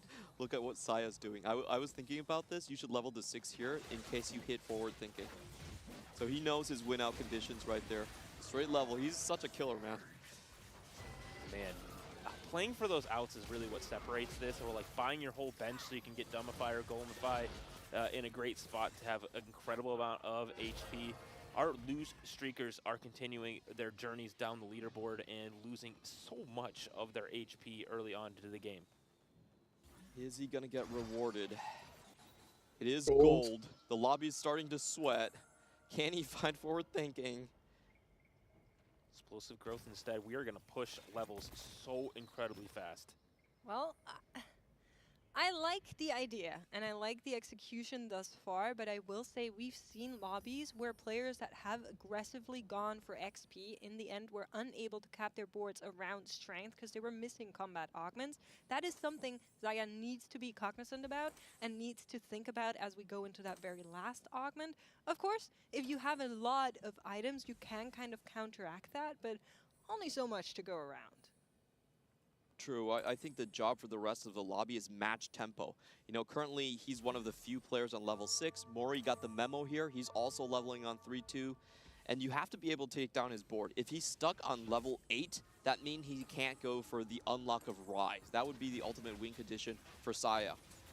Darth is also playing around Earth's Gambit, and I'm pretty sure he does want to try and win to get Demacia +1 and get that spatula online, but I think he likes the Juggernaut. Forger already online and taking a loss here.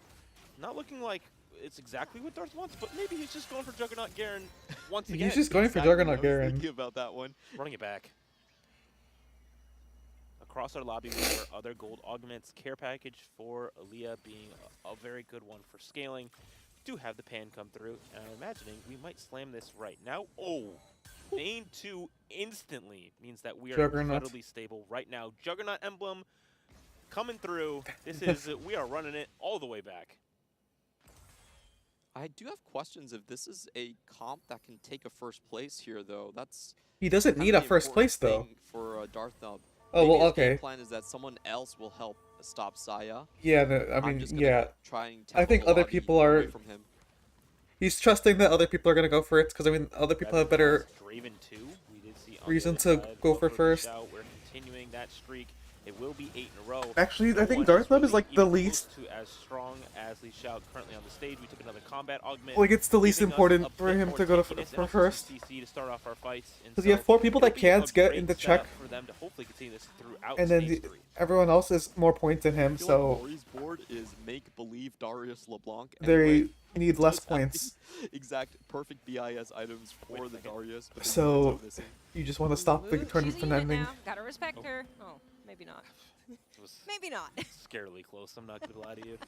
I definitely would be called out for my fight judging on that one. Anyway, looking at our current carousel, nothing crazy of interest other than the Seraphine, specifically for Leah, who is playing around that reroll, specifically the Targon Malzahar reroll. Why- I mean, I'm just thinking about Aurelion Soul now. That's Mori did this to me. That's all you want now? Yeah. Just more Just Aurelion it. Soul? It Hey. looked amazing. It took a first place. After all, why shouldn't we? Looks like Saya just took a 4 cost, extra gold. And this is when everyone is going to get some more items here. It looks like Saya's trying to just get as many TGs on the board, spike as hard as possible. Wow, we are rolling with so low gold here for Leah. He knows he has to stabilize right now to use this lunch money properly. This That is just Leo not a Leah's too. day. Yeah, he really needed that frontline upgrade, and it's not even close. Very unfortunate situation for him. Can we break apart the items? We didn't get the Leeching Nucleus off of our Kog'Maw onto this Malzahar 2, but it is fairly stable for now. But the problem is we're not making interest. I'm sure we will sell some of our units on bench. Yeah, There we are. we'll make 10 gold. Hopefully we don't really need this Bard anymore because our hope is that we can win. Not going to start right now, though. I believe it was Blades Ionia. I'm not 100% sure. It is. Oh, okay, thank you. And it does look like Mori will be going to that direction. So we have a couple of rerollers, but nobody really contesting on the Fast 9 game plan. So it looks like the 1v7 scenario is just for everyone to out-tempo Saya. But so far, he's still on 77 HP. This plan is... We'll see on stage 4, but it's not working so far. Right? I agree, and I think a big part in that is actually fellow countrymate Lisao, who has just been putting pressure on the tempo 9 win streak so far, is going to run into Dasig right now, and certainly has a really strong board to contend here.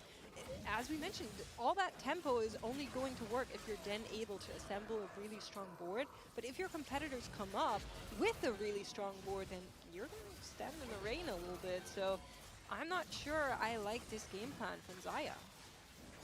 Lee Xiao hoping for the 10 streak here to keep that gold as high as possible. That Yorick 2, though, is being very, very pesky and will not get taken down. Aw. Healing up just at the brink of elimination there. So Lee Xiao losing that streak. Leah, though, continuing the loss streak. Just an econ loss, right, Clement? I'm not so sure when he rolled down below 10, man. So it is just, look at Aaliyah's expression. I really think it says it all. He knows that he's in a terrible spot. But I feel like what Aaliyah should do is still take the 3 costs out of the pool. You know, if the other rerollers can match tempo and make sure Saya just doesn't get a free stage 4, you've done your job. Yeah, that might be true. He will think about this per chance, but he also has, of course, a lot on his mind after a very unfortunate day 3 for him. Great day 1, mid day 2, still able to make it into that final lobby. Great shot for Bin Bin. Finding that Warwick 2 is often the hardest part in stabilizing this composition. You find a lot of the other upgrades, but I feel like I get stuck on Warwick Pair every single time I play this, but that is not the case here. We are already level 8 for Saya, 30 gold to work with. We're going to be unlocking our Galio, and you know what's the key to victory so far this Tactician's Crown? What That is would it? be Galio and Rise on your board, and I think that's where we're aiming. Don't have the Galio unlocked just yet, though. This is only 6 unique copies of Demacia across the board. So slight low roll and might give other players a bit of an opening.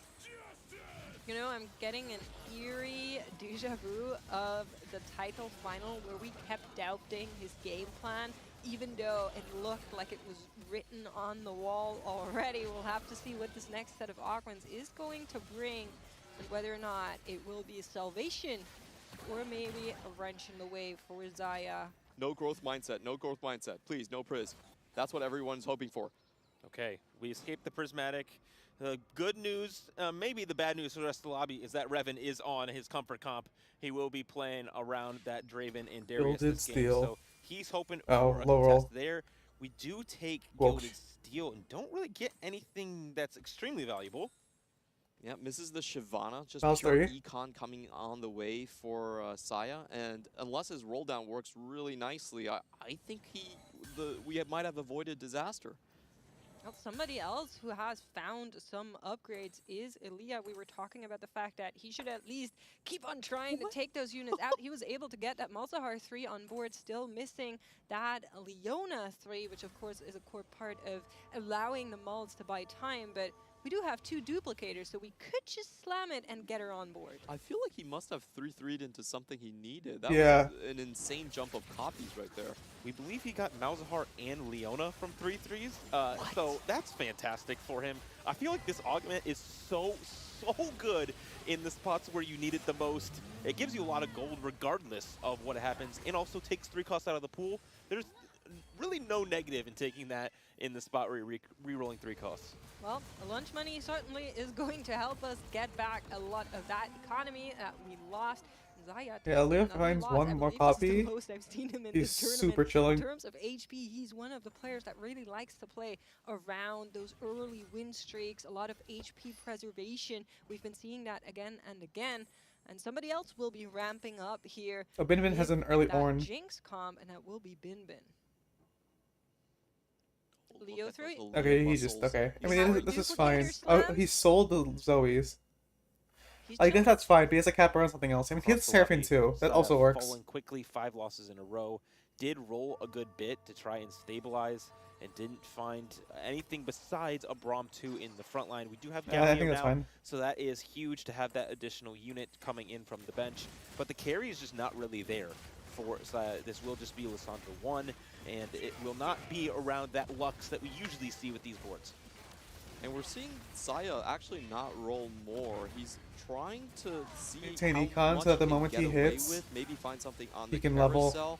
He knows that his only out is just to win this entire thing. No, Doesn't yeah, want if any more he players to check, over-rolls, or he will he's not certainly going to be rich in enough check to cap in out, this and he game needs to as win. well. So he's trying to play the highest risk, highest cap version of his Yeah. board. Edge of Night almost clutching out that fight. Lissandra not quite getting that cast off onto the backliner from Darth Nub, and so it will be another loss. Nah, I in a think row. Sai Tempo's too low. I don't think they're going to win. Brazilian on this carousel. A Zoe for Elia. Oh, the Zillion could be really good if Zai gets it. Goes for the Terrican stat. Fair enough. Saya heading straight for the Zillion, and he does find it. That's a better carry, better way to get to level 9, better way to possibly even get to level 10, which would be a great scenario for them. But I do think that this rise in getting to 9 as soon as possible is the current plan. Because you The just problem you is just we replaced just have to Lissandra. get there. Now we've lost 6 times in a row. We need to win a couple fights. And a lot of the other players are already on upgrades. We saw Mori there on the Annie. We saw Lisao already has found the Mel. So those carries are starting to come online for the other players, which means damage is going to be spiking in the lobby. If you're unable to put a board together, I'm not sure the Cillian is good enough. One of the unique things about this set is you can't really grief and unlock, right? If you unlock a unit, it will show up in your shop guaranteed. So you get a rise, it's gonna work. And there's not much more counterplay to it other than that you have to kill them before they get there. Braum 2 taking the TG up here. I think Yeah, this is you not had to slam really a TG. winnable position against Aaliyah. He has the 3 scissors stars anyway. across the board here. But Saya, he's still holding on to that max greed. 37 HP should give him 3 lives exactly. Elliot Any win here should extends win his here, chance to though. go level 9. The Zillion Bomb onto the Leona early means it will fall down as it That's ticks good. away. And a longer fight means more XP stored up through the Chrono Keeper as well. Saya, the plan is there. We will survive on to stage 5. And so if we can save enough gold, we could get to level 9. The problem is spending that gold on 9 and then upgrading a board that can win out the game. Checking in with Revan, we were talking about him being on his comfort comp, but the way he's playing this one is a little bit different. He had to move away from Lee Sao's board, I believe, and Lee Sao actually faked him out. Didn't even go for the Draven reroll himself. It is hard when you're sharing that pool of units, regardless of if you're re-rolling. Just makes it difficult on him, this but is now that he's spot's level rough. 8, trying to go 9, playing around Fast 9 AD, which has been the worst performing comp, especially when it comes 4 to Fast Juggernauts. 9 so far this tournament. Well, somebody Pretty that good. is not giving us a lot of surprises, Darknut. Yep. He's playing once again. He just needs a Demacia a long 5th shot. or He higher, has so triple like items on both Kaisa and Vayne, still looking for that last copy of Kaisa to really get online, but we know that this comp can certainly contend. that's what he has to play Certainly to. deliver losses to other players, as we are seeing on the side of Basic here. Zaya taking yet another loss. He is going to be on his last life as we go into stage 5. 16 HP means that he probably has another loss that he can absorb, but it would be very difficult to see him coming back. He actually goes straight to level 9, and that was the play he was waiting for all along. Now has to set up his board for the Rise. It's here. We will be getting it next turn. We'll have 19 gold to roll. 7 of that will at least be going to Rise. These neutral and the drops that come on this round can shape this game and help Yeah, this make from this side of Tactician's tournaments. crown history. He just needs as much gold as possible. The items don't matter anymore for him. His front line is just held together by TGs and hopes and dreams. Here comes the roll down. Volley Bear coming. Garen two. Garen two right two. off the bat. Oh, Volley volley. 2 almost in position. We're not going to sell that to unlock Lot to Silas. do. Instead, we're going to stick with the solid front line. Rolls down, tries to see what else he can find on upgrades. Additional copies of that Rise, of that Galio Volibear would have been huge. He's really Not strong. find those, but the Garen 2 is going to be a massive upgrade to the front line and Rise. Certainly a stronger carry than that. Cillian TG going to be slammed on the Galio to try and give him something to work with here. Goes up against What is he Revan. at? The Revan's board is not that upgraded, so probably a good one to run into right now if you're rooting for Zaya. My heart is absolutely pounding. This could be one of the quickest championship wins coming from our youngest player in the field. Saya has his board assembled. He just needs the blessing of Mordog. He just needs those volley bears to show up first in his shop, and the path is clear. We've seen this composition win tournaments before this set. And now hoping to take the Tactician's crown. Weijin Iverson took TPC 1 over in the Americas. So many of our players are now going to 9 and spiking. Li Xiao rolling a good bit of gold here, trying to upgrade this board. Now has a pair of Mel's. It's Lots about of who. money being rolled. Meltu. Raven on 9 as Ooh, well, trying to upgrade that huge. board, trying to reach a similar comp that we're seeing. His from front line's pretty Xiao fake, here, though. but Mel It doesn't 2 even beat certainly the is a contender. If Rise Zaya board. ends up running into Lizao here, I'm not sure who takes it. Going to be Revan instead. With the meld too, Lee Sao definitely makes his board strong enough to take down what Saya has to offer. 16 HP now, it means that if you can win 6 units against Saya, you can take him out in one blow, but we haven't seen a board strong enough to do so. Maybe only Lee Sao is the one that could play the role of the extender. Revan on the other side did roll a lot of gold. He still has 30 gold left on level 9, so a good amount to work with. The backline will fall down to this second Xerath cast. We do see, is that Saya They down lost. 2 Who HP? did they lose to? Oh, Oh, volley 2 with Sandra 2. Volley. Wow. now Wait, he has both. Wait, he finalized, just sells- no more yeah, he extra just sells both. HP to give. He lost to Bin out of all players. And do look on the right-hand side here. Our lobby is so incredibly close. So many spikes have already hit the boards of the competitors. One more loss. I'm not sure Zaya's board is strong enough to contend here. We'll need to keep our eyes open and see who's on the other side. Could be Daze, it could be Mori, but could also be Darthnub on the other side. All of these boards are not the strongest. But Darthnub let's is see if not Bane winning. and Kaisa have Oh. anything to give to keep this tournament running one round more. Darthnub has Maybe. done the impossible so many times. Maybe this- before maybe with this Garen's stock, tank- even he's with Garen just one, though. He's Garen Garen one. being able to hold up the fort. That stunt going across the He's front Garen line one. seems like it might be enough. And there's so much time spent by this Volibear not focusing on the targets. But no, is the Garen enough? Is It's the Garen- Garen secret tech no, it's good Garen enough to one. stop Saya?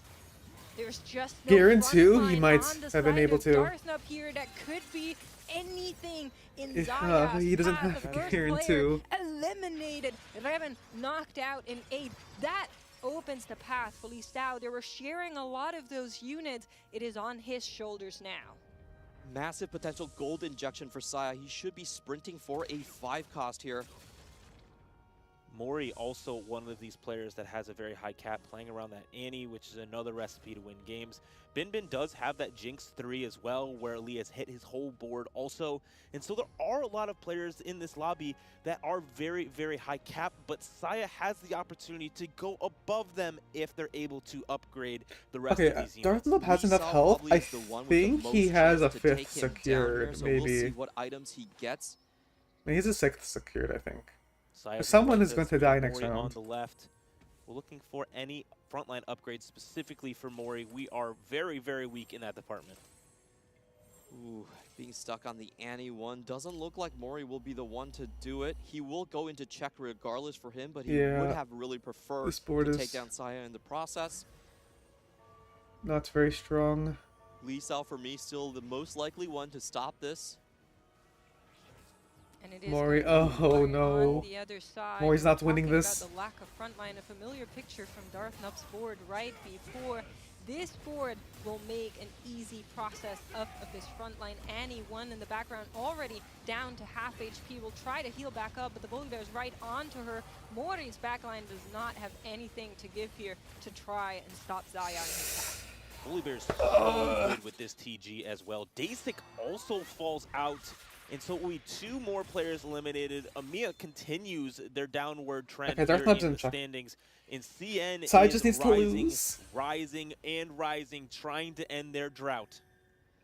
One more upgrade on the board. So far, I believe Saya's actually been pretty lucky. He's dodged the Jinx 3, the Malzahar 3. Can he do it again?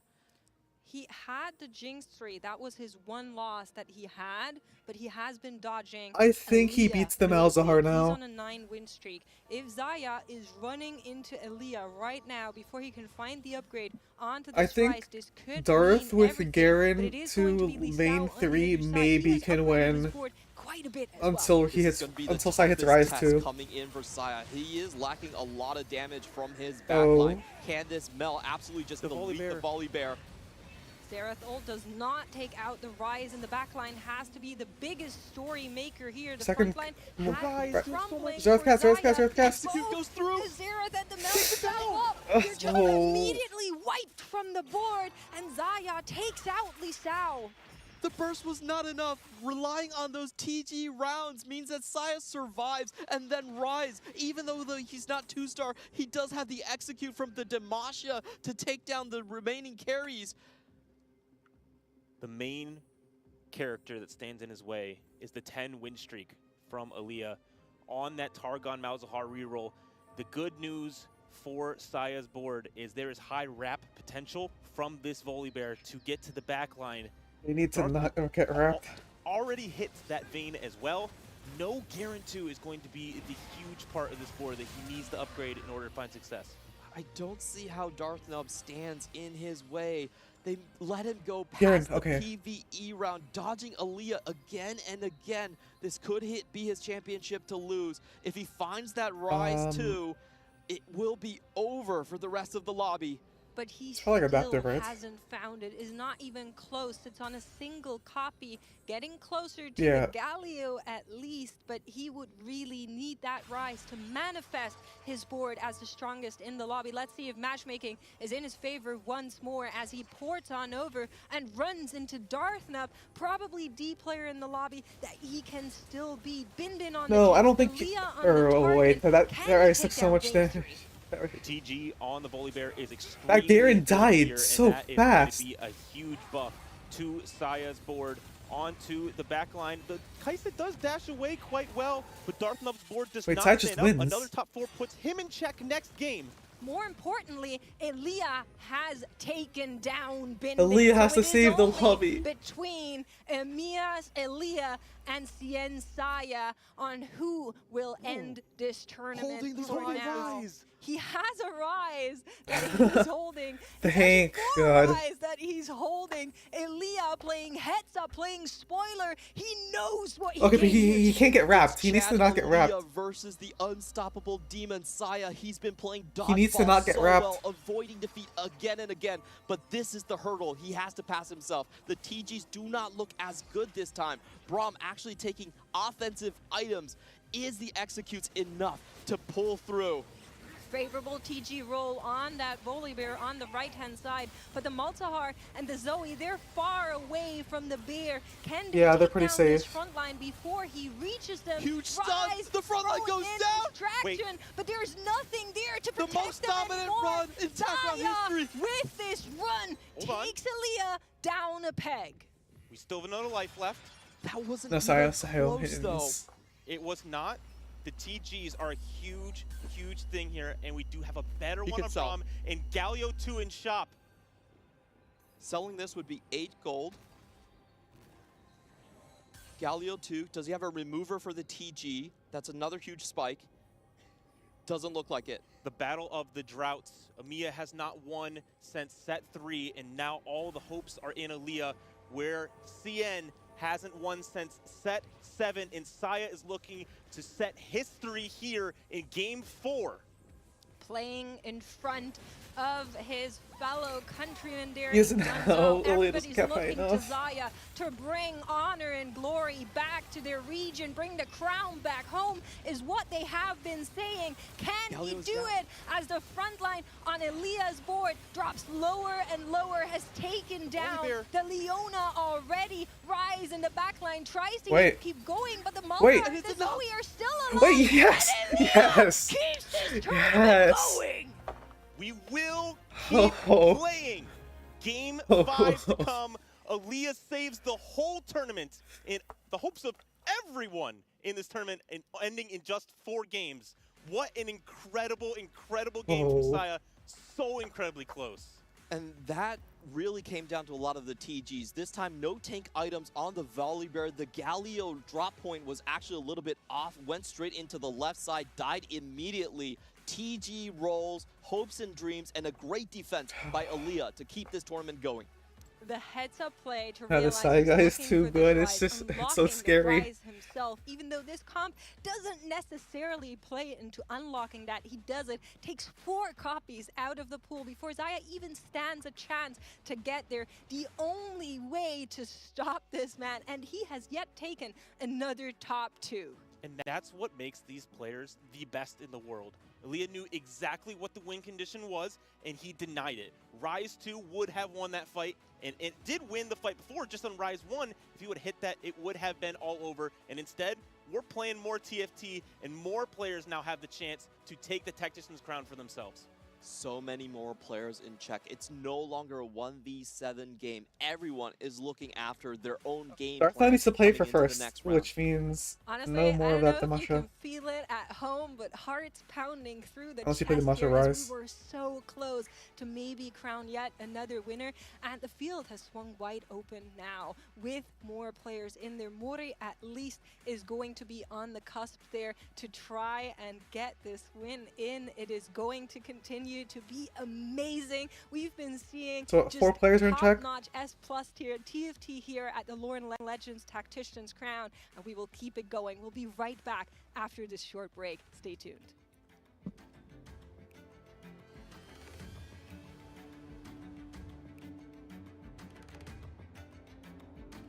Yeah, 4 and check.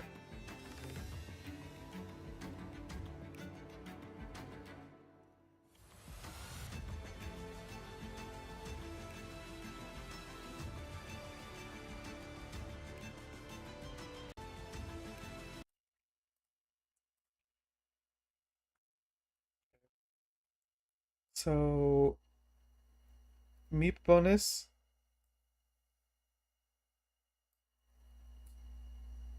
Okay, so Rammus wants to be like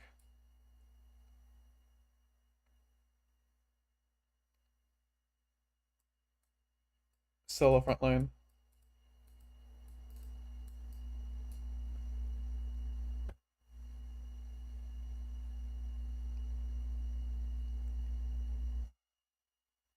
Depending on how much damage he does, maybe you go BT.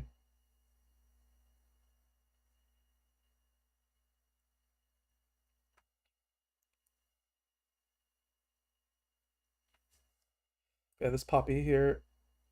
What's the...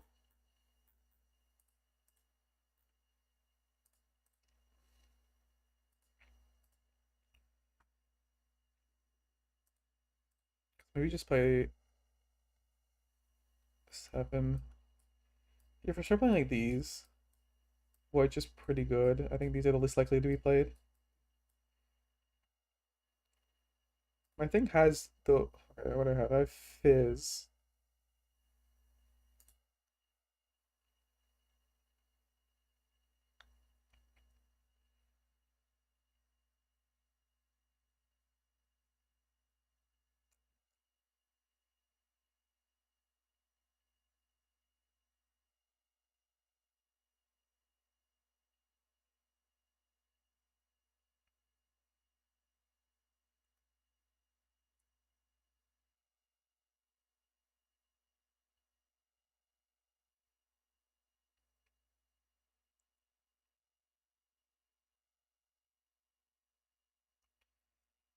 I mean, maybe this just plays like Rebel.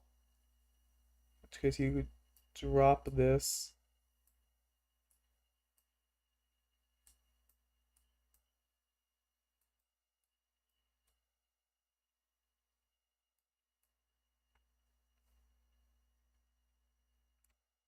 Like set 13 Rebel.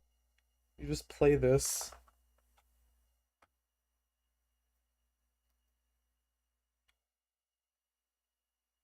Because the Meeple bonus is good. What's your bonus? Every launch an explosive meep. Wait, the problem is that all the Fate Weavers suck. All the other ones. You have Nova Stargazer, Timebreaker.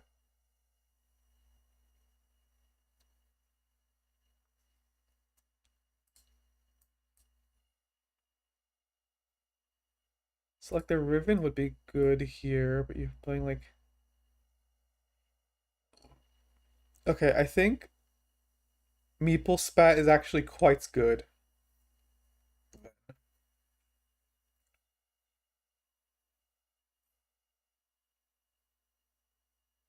What's the Meeple bonus for the randoms?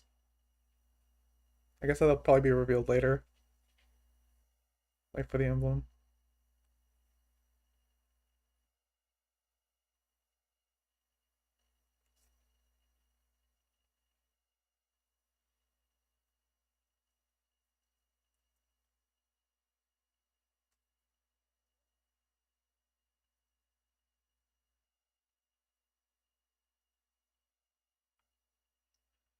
Yes, okay, what does this do?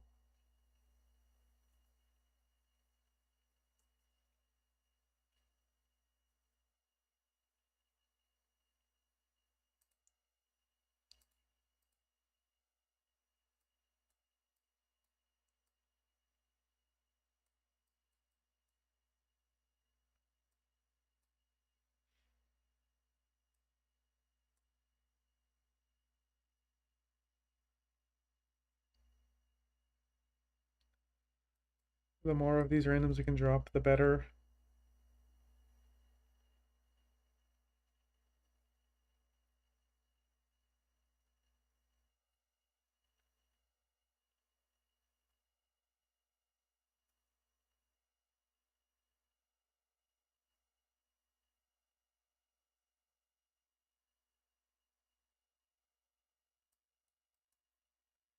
It's a better Fate Weaver. Play Nova.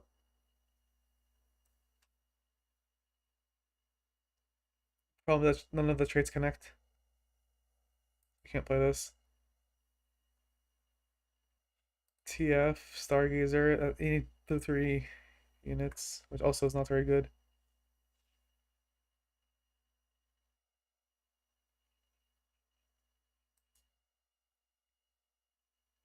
Yeah.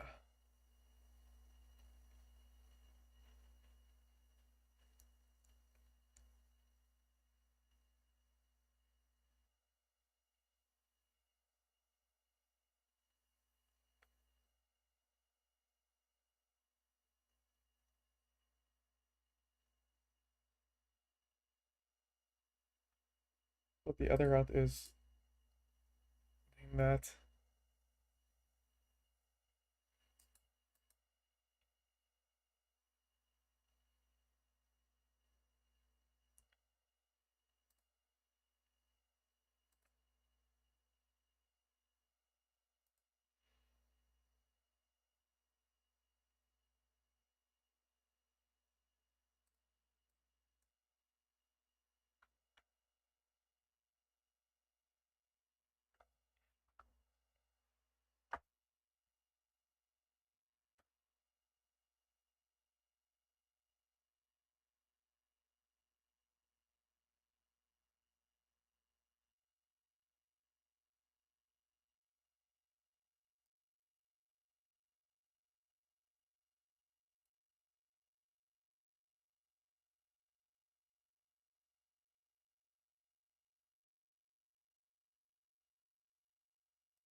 Oh.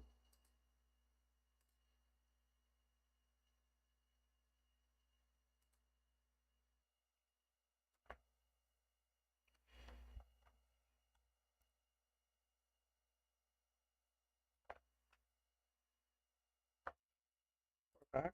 Not yet.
Other notes.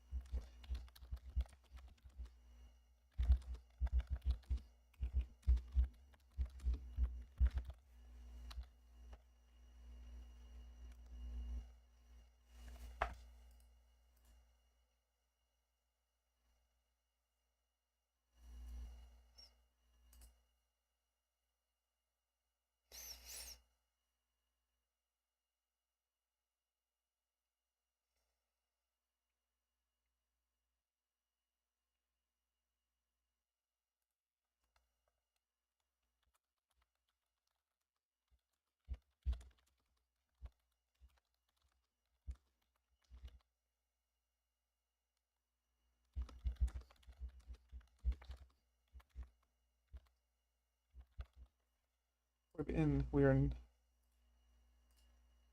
Does do so. And one augment to look out for if we do have prismatic augment starts, an augment that really benefits from extra gold is level up. You can play also a high tempo econ game with level up compared to other prismatic econ augments where you're not really trying to open for it. Instead, you're trying to push for very efficient levels while also making a lot of econ, having a chance to make it to 9. And gold translates to so much more value on Scuttle Puddle with level up in particular.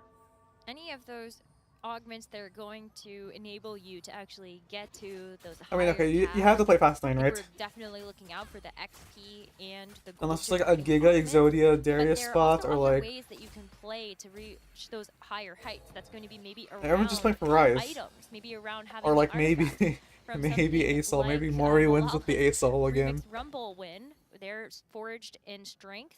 But let's see if we do actually get something like a prismatic to start. Just gold, nothing too crazy, but there are still significant amount of these that can shape it, like Mori picking up savings account. Yeah, you can get the threshold for the extra interest much earlier, so you have a way Yeah, easier that's time a getting pretty the good proc pick. off, even before 3-7 ideally. Spreading roots is also one of the big pickups that some players might be going for with the gold augment start. Will be late game scaling for Saya, so he does find a way Late to game pair scaling. a gold Darth econ Nub's gonna go augment for win streak. with that potential level 9 power, with making it to 9 with more consistency, Warpath. having the Scuttle Puddle resources. So already a Uh, scary game plan is being formulated these here by items. Saya with that pickup. Bin with a Rek'Sai too? We were being told by our producer that Warpath. he's pinging that he's going to be going Ionia possibly. He does already have a lot of those units, but this Rek'Sai is the biggest terror on stage 2. Yeah, Been but the about items are 16 points. He so doesn't have to take a sus. huge risk, but I think he knows I mean, what he'll is probably one way win, to like- stop this tournament from ending by winning this game myself, and Warpath is one of those very risky augments. If you manage to ride that tempo wave, if you stay ahead of the rest of the lobby, win all these fights in stage 2 and 3, you can get a cash out so You know, early now on and everyone just has to fight for snowball your one. lead. Rek'Sai is one of the best champions to be able to do that. This is going to be a pretty easy victory for Bin just to start to stack that up. We've got late game scaling for Saya, Darthnub taking Stars Are Born, maybe waiting for some really good champions to show up so that you can actually get those big upgrades. I really like this choice from Saya. Taking the late game scaling is not only econ, getting a couple XP every round, but also combat in the late game, specifically playing around those 5 costs that obviously we have seen that Saya can pull off that strategy even in the highest of moments, and with the extra gold, having a little bit more of that guarantee to get there will be great. Darth Nub is playing around Bilgewater, and this is one of those compositions we look at and we say, hey, we can flip games with this one. We can win games, but we also can very easily go 8. It's a line he played a bit yesterday as well. It's one of those lines that he found to play for just a fast line, a high cap playstyle, was what he was really famous for in days 1 and 2. And I think he won a game actually with Bilgewater, so he must be fairly comfortable on this line in terms of now that he's in check and he has to win a game. This is one of those ways to get there. As long as you have good enough tempo in stage 3 and 4, you can make it to Tahm Kench 2 in particular, and that Tahm Kench can scale you extra resources. That's where you become a very scary player coming to stage 5. Going to be full open forts for Aaliyah and for Revan. Revan has some very interesting game plans over the course of today. He has evolved to be beyond just the Noxus reroll, but he has the Bard unlocked, so I can't wait to see where he takes this. Bard, but also Yasuo 2 plus the Ionia package. So now he can go for that Ionia, and he has the lesser duplicators alongside that. So the setup for it is probably the best in the lobby if he's able to possibly bully everyone else off this line. Doesn't really have the AP items just yet for the Ahri. Eventually wants to make use of these duplicators, of course.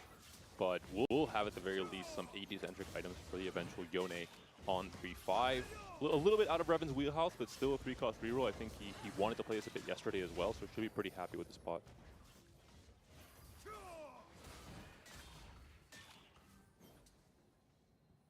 And for Mori, for both the savings accounts player, the big thing to consider is that they're going to have very low tempo, but when they both get their gold procs, they're going to have massive spikes on 4-1, in this case maybe even earlier, considering the Scuttle Puddle gold in particular. No Draven, so we will not see players get the unit that they're looking for. If we look at the bottom of our screen, we can see a picture of the whole entire lobby. Dasik obviously really getting as much gold as possible, but I'm very curious about Aaliyah specifically. Playing prep is not an augment we see very often. Darth playing but Graves? It's very much reroll centric inside. Oh? But he's trying to find that uncontested line and claim it for himself. Make says that he wants to go for Noxus. Okay. That is going to be interesting to see whether or not he can pull that off. Mori has unlocked the LeBlanc already, so maybe that's something that Mori is also angling towards. But Aaliyah is starting to prep the Draven and a Scion too. Makes a lot of sense here. Going to sack all of stage 2, use it as a prep stage, and then come in stage 3 and take over. This is where a comp like Darius really comes up in a big way. It's really hard to beat a Darius. I guess he has good components too. To fight through that DPS check. We hear a lot of pings. Also, I'm very curious what people are... It sounded like the on the way ping. Don't ask me how I know that. But it is one that is coming through quite often. Wow, Bin Bin's board is insane. We have multiple 2-cost upgrades and a good trait web to go alongside it. And so he will be doing lots of damage and getting this Warpath scale as quick as possible. It's coming together. I mean, that's a pretty big hit for Aaliyah to take, and I think that's something that is also going to be really important for our players to keep in mind. You might be lost streaking, so you can actually get the econ, but you also don't want to be taking too much damage. That could put you in a really difficult position later. That was so close. That was Saya, very close fight. continuing that I was win streak. win streaking with late game scaling. Really smart from Bin Bin to pick Warpath in Scuttle Puddle. I think he's going to have the extra gold to push levels much earlier and have that extra unit of damage to get the Warpath proc a little bit earlier. And he also assumes that some players will pick up things like Savings Account, kind of double dip on the econ to try and push levels to level 8 into 9. And he's going to have a lot of free wins in stage 2 and 3 to try and get No, Warpath is really good here. Saya going for the streak. Bin Bin did take a loss.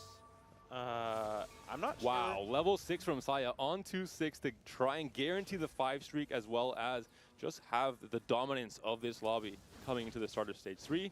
Faces Dasik, who isn't really playing for any kind of tempo play right now with savings accounts, so going to have an easy win here. Ty is so lucky that he wasn't going to run into Bin Bin.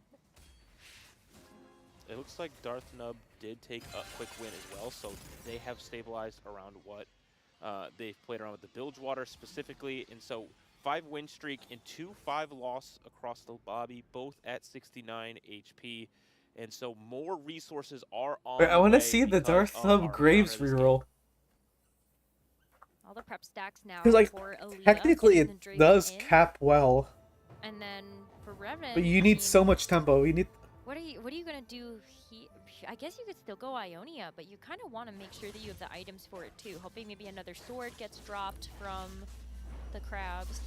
Would love a Nashers for the Ahri. With the other two hitters, I think he's going to be centering more on the Ahri 3 more than the Yone. Like, if anything, I would have preferred, like, the Bilgewater Rise. I feel like that is better. Tempo instead.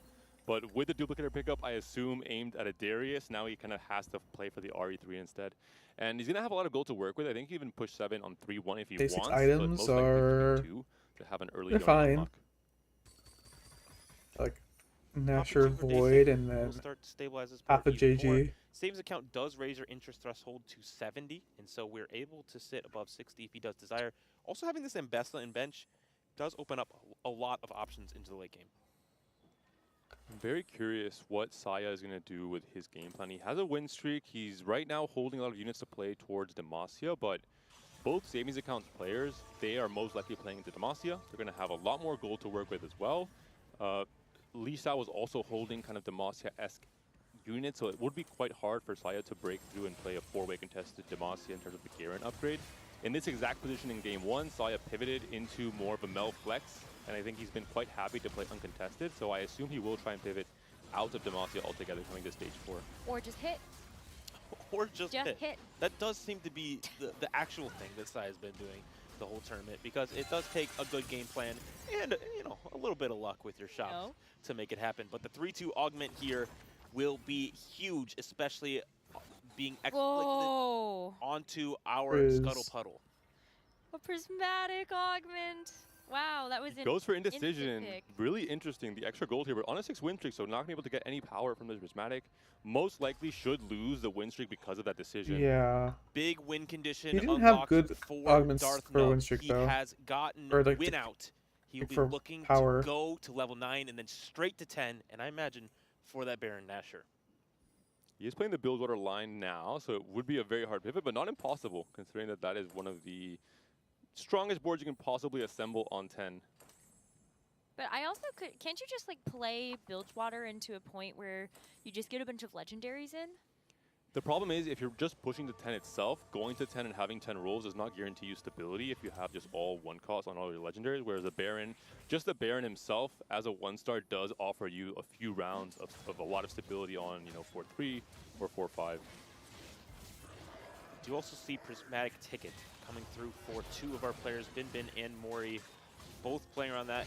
Bin has been the one player that has been pinging and staking their claim on the Ahri reroll this game, and so taking that augment will definitely give them the opportunity to play probably whatever they want, and with these items, it's probably going to be that Ahri.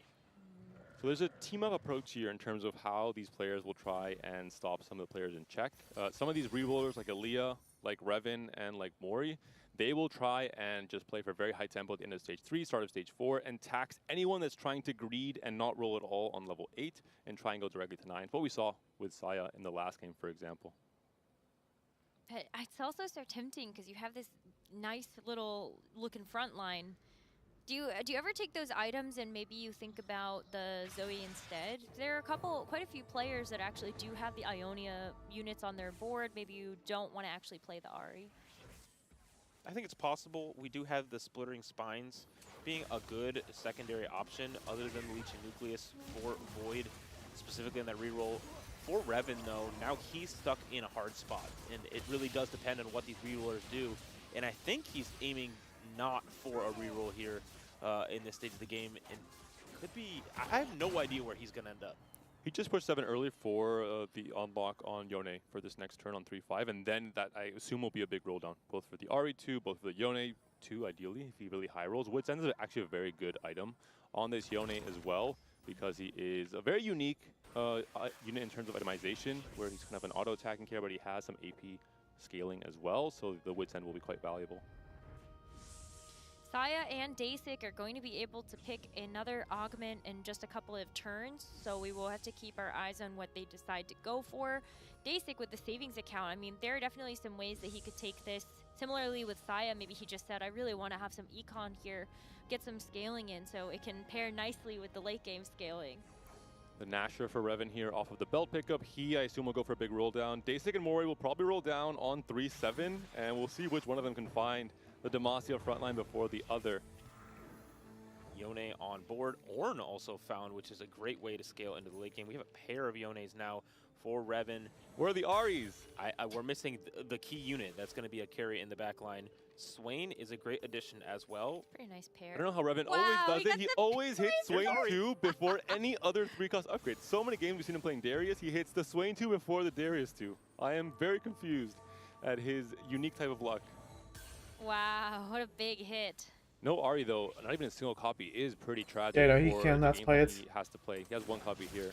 Yeah, we got one. I'm curious if our plan now is, hey, we didn't hit Aries, obviously.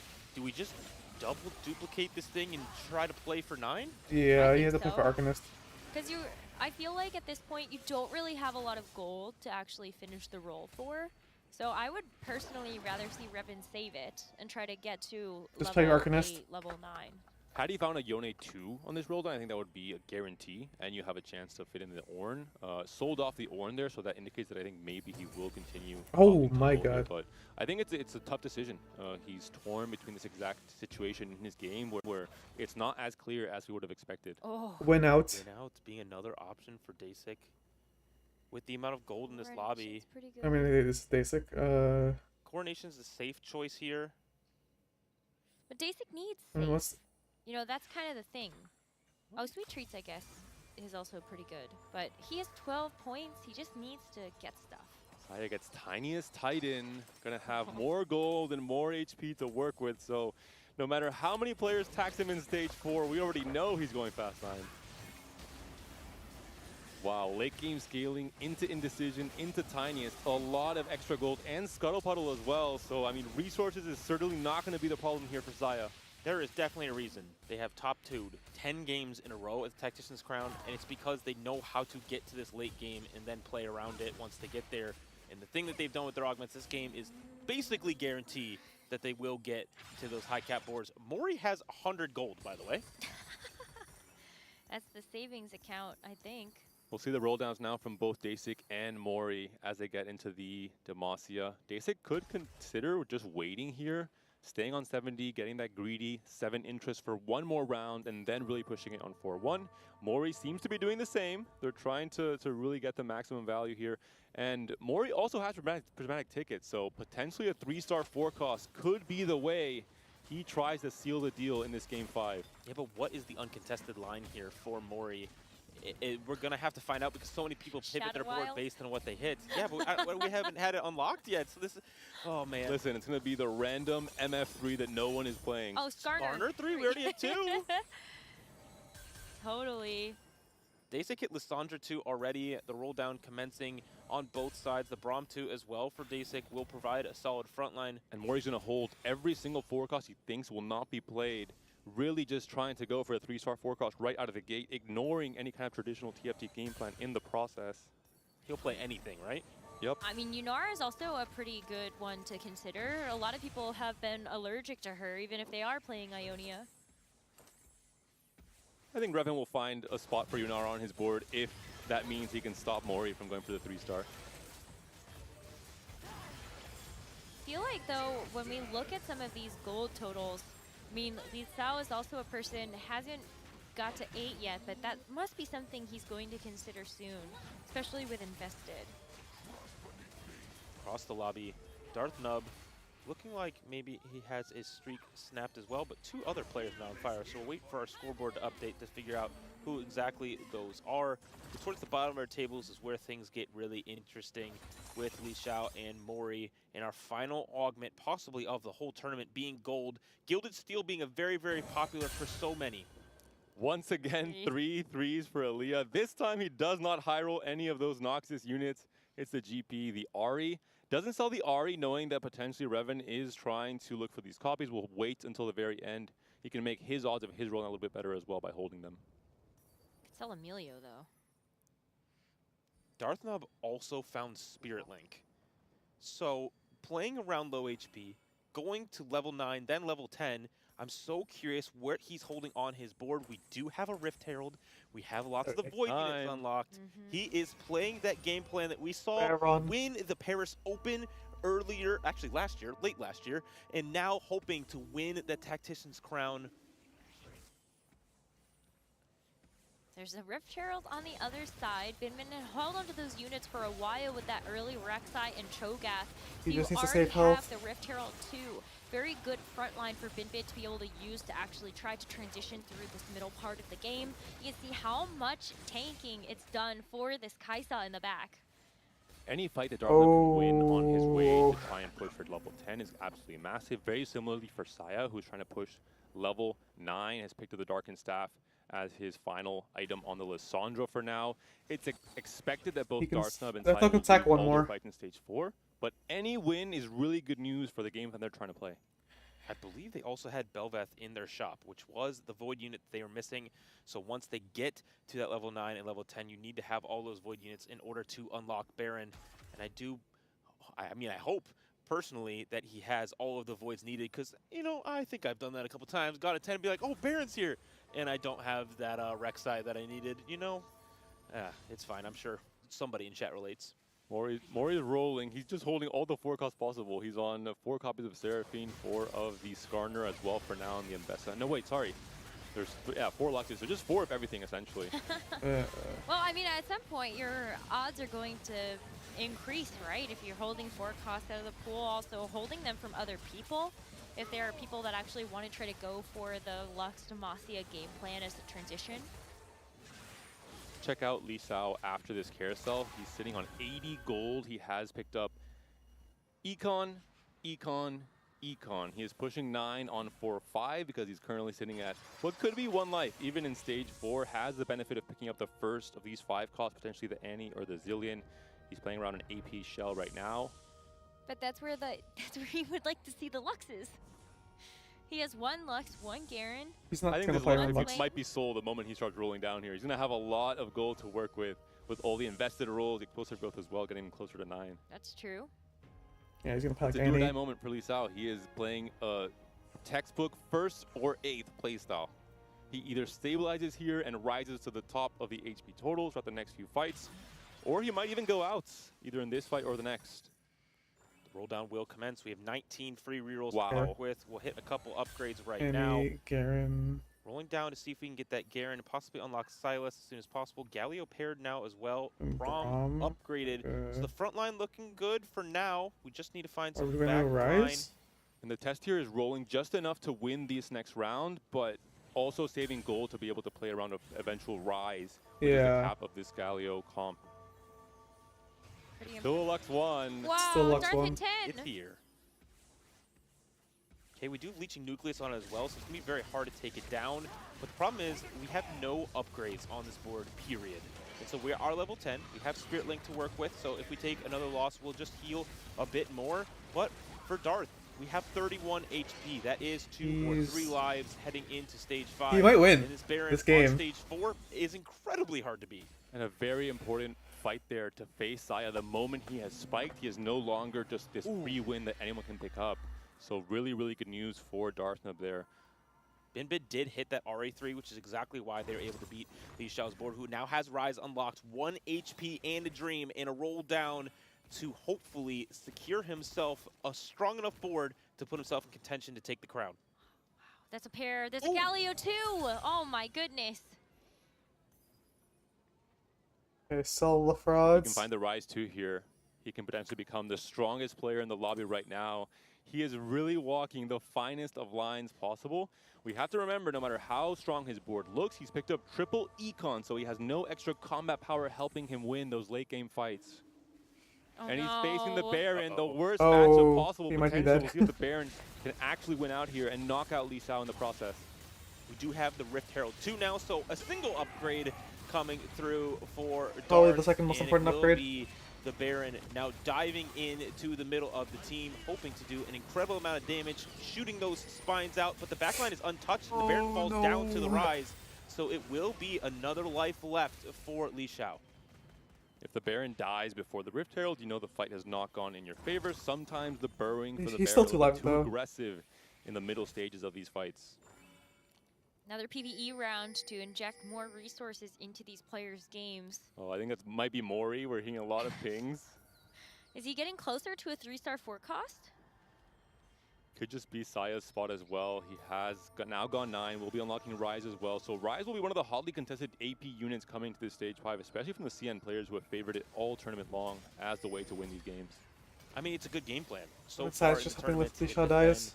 been the best way to win a game consistently, or at least top 2. The problem is top 2 So is not going to be much good gold. enough to take the crown for yourself. Rise. Rise unlocked 70 gold to work with in the roll down. If we can get lucky and hit that Rise 2, a possibility to win this game for Saya, who has come so close in the last game, and that is a Baron 2 Okay. for Wow. Darthnub.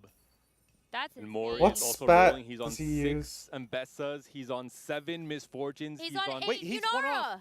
One off Inara. Yunara. Oh my god. Is anybody holding Yunaras? He's rolling so fast. He found it. He found it. Mori! Yunara 3!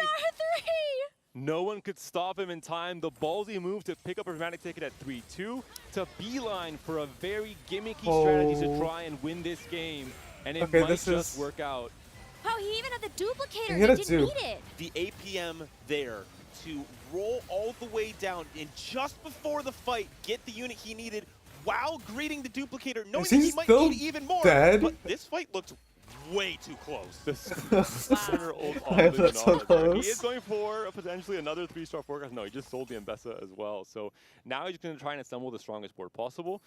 We have to maybe look at Yunara's power as a 3-star forecast without the Ionia shell is not the absolute highest. 3-star forecasts are not insta-wins in TFT in this set.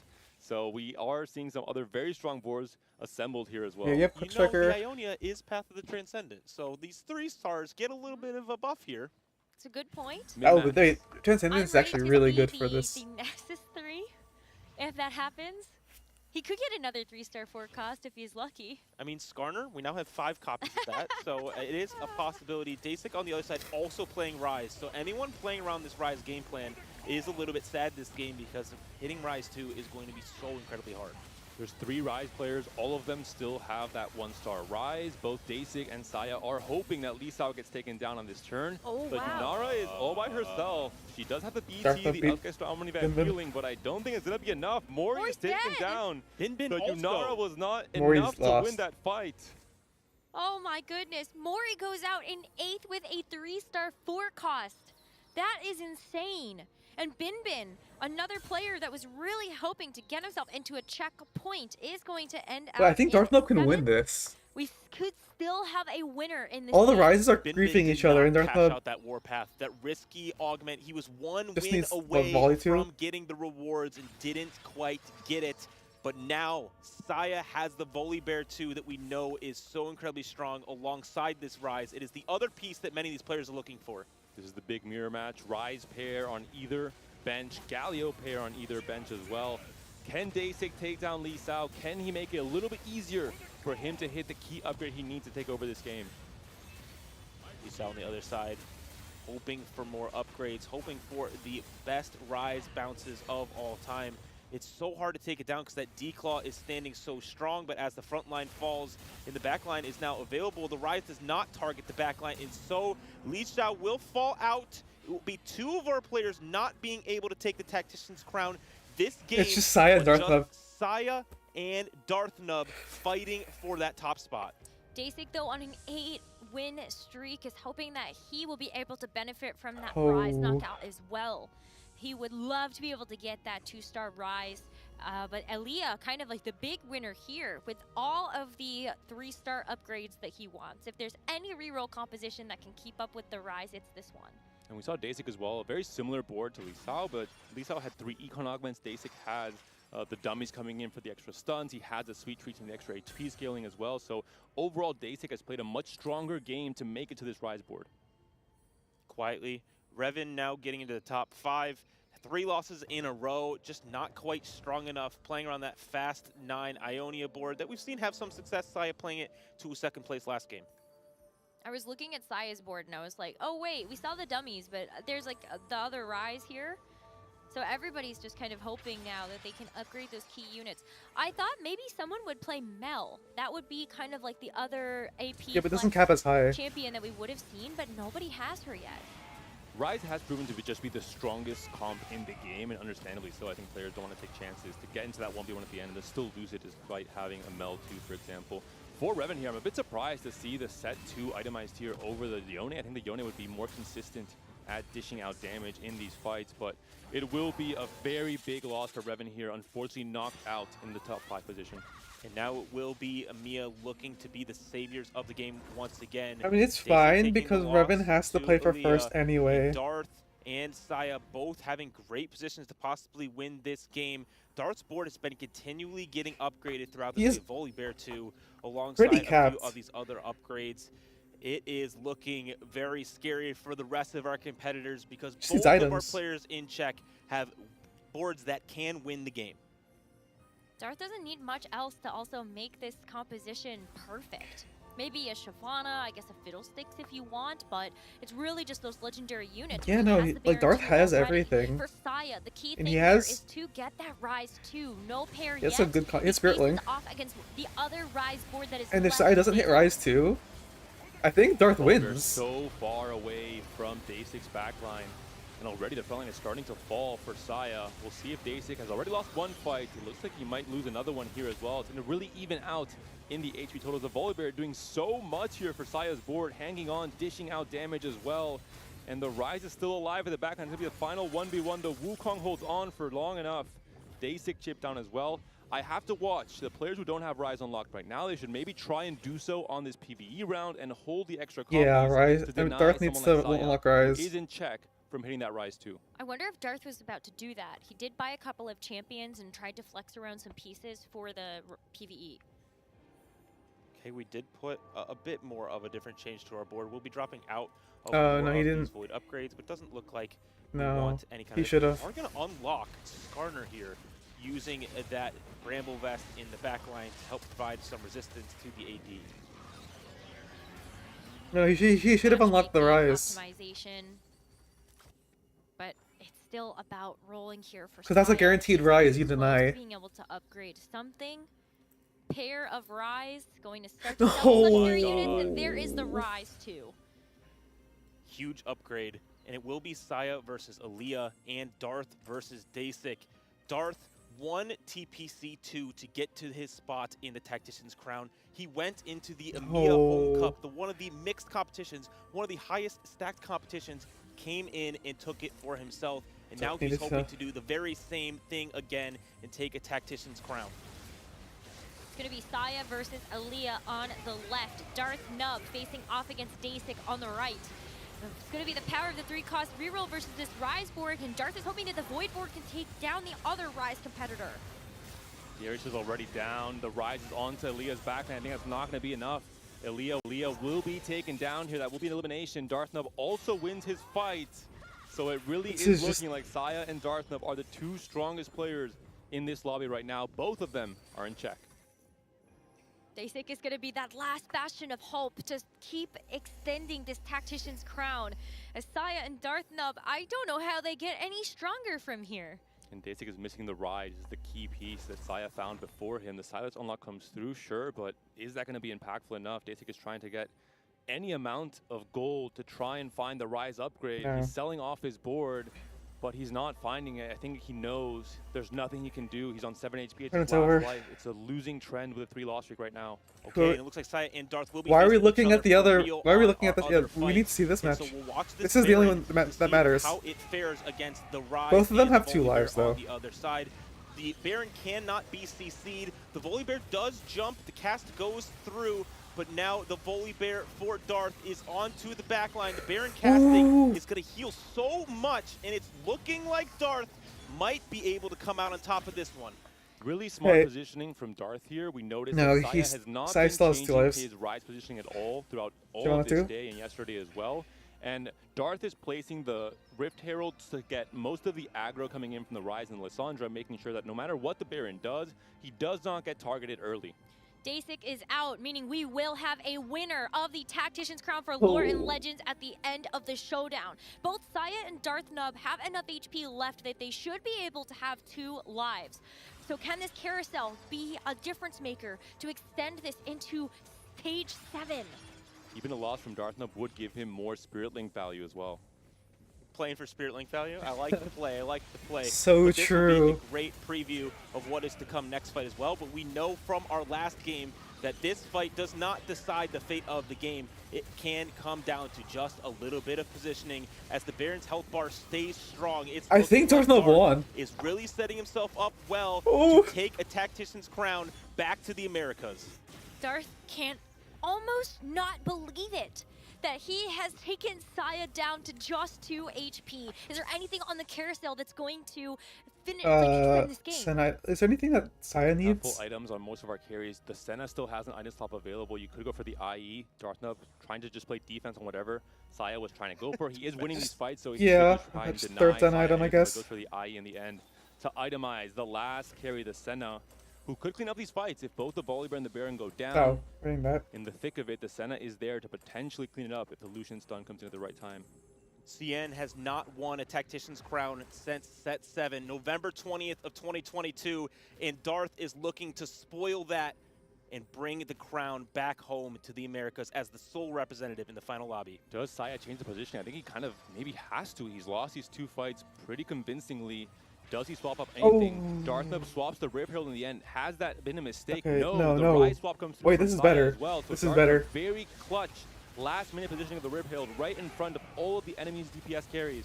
We'll watch the Volibear on the side of Saya, see if it can wrap to that back line, but the Baron's HP bar is holding strong with the amount of healing it does have. The Volibear is onto the back line and now wrapping around, but the volley on the side of Darthnub taking down the Rise in the back line, and Darthnub will wins. be taking the Tactician's crown back to Holy. the Americas. Congratulations, our lore My and goat. legends champion, Darthnub.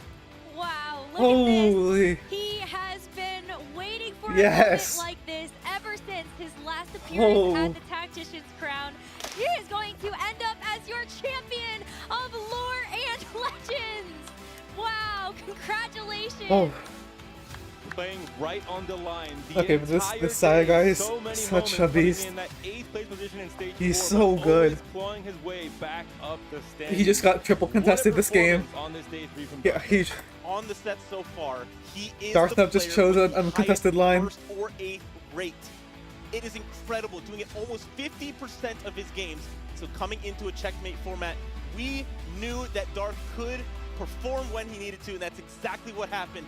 Able to get to level 10, get that Baron 2, cap out, and win the Lore and Legends Championship. It feels almost perfect that we Wait, so started Saya went like Lore and 1-2-1, Legends with a 2-2? vertical void win at the TFT Paris Open, and we're going to Something like that? end this incredible set Like, what? with another one.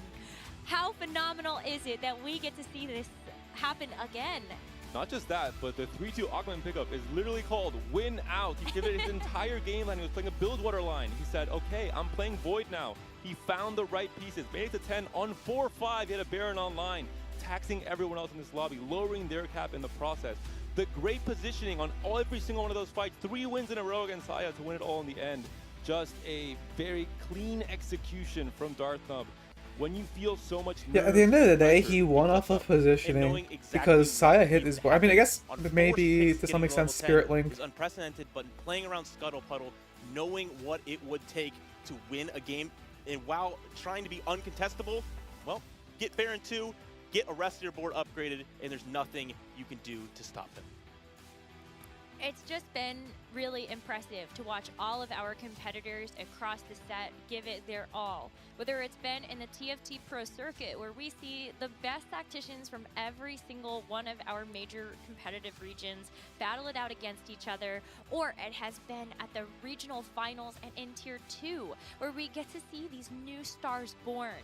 We finish it out here at the Tactician's Crown, where the best of the best match up against each other, and only one can come out on top. And it has been so cool to be able to see Darthnub reclaim this glory. Oh, and I His called it too. first I predicted time it. And last time at I the Tactician's Crown and into the declared it would Unchained, happen he went dead in the Reddit post. last. Didn't get a chance to make it back here until this set, and now look at this. He's completely rewritten his history. Actually, first or 40th. Yeah, first It's so incredibly, it just makes so much sense. for who Darth is as a competitor, and he's someone that throughout the set, that was his journey. He went first in TC2, but the rest of the time he really just had middling or bad performances in the TFT Pro circuit. And so going in this event, we're saying, hey, he didn't have a great showing at regionals either, and so we don't have the highest expectations. But you know, he got so close to the final lobby of the Paris Open. Yep. That could have been him. He might have been able to have one of those legendary sets if maybe that last game had gone just a little bit differently. It was checkmate format in the round of 64, Yep. where players had only one more chance to make it into the grand finals. You had to win in a checkmate format in order to get to the grand finals on Sunday. And so you must imagine Darth has had more experience, not only being able to play that at the Open where you're still at the same level of global challenge, but also in the TFT Pro circuit where he was able to take a cup win. And every time you falter, that's an opportunity to learn in a format like Checkmate. You get that experience going forward, and when it matters most, that experience has come through in the biggest way possible. Another tack round for the Americas. The streak continues. CN and EMEA no longer able to break that drought, and it's been a dominant back and forth really between Americas and APAC the last 9 sets. Listen, 6 of those players in this final lobby were trying to end those streaks. They couldn't get it done. The freedom came through.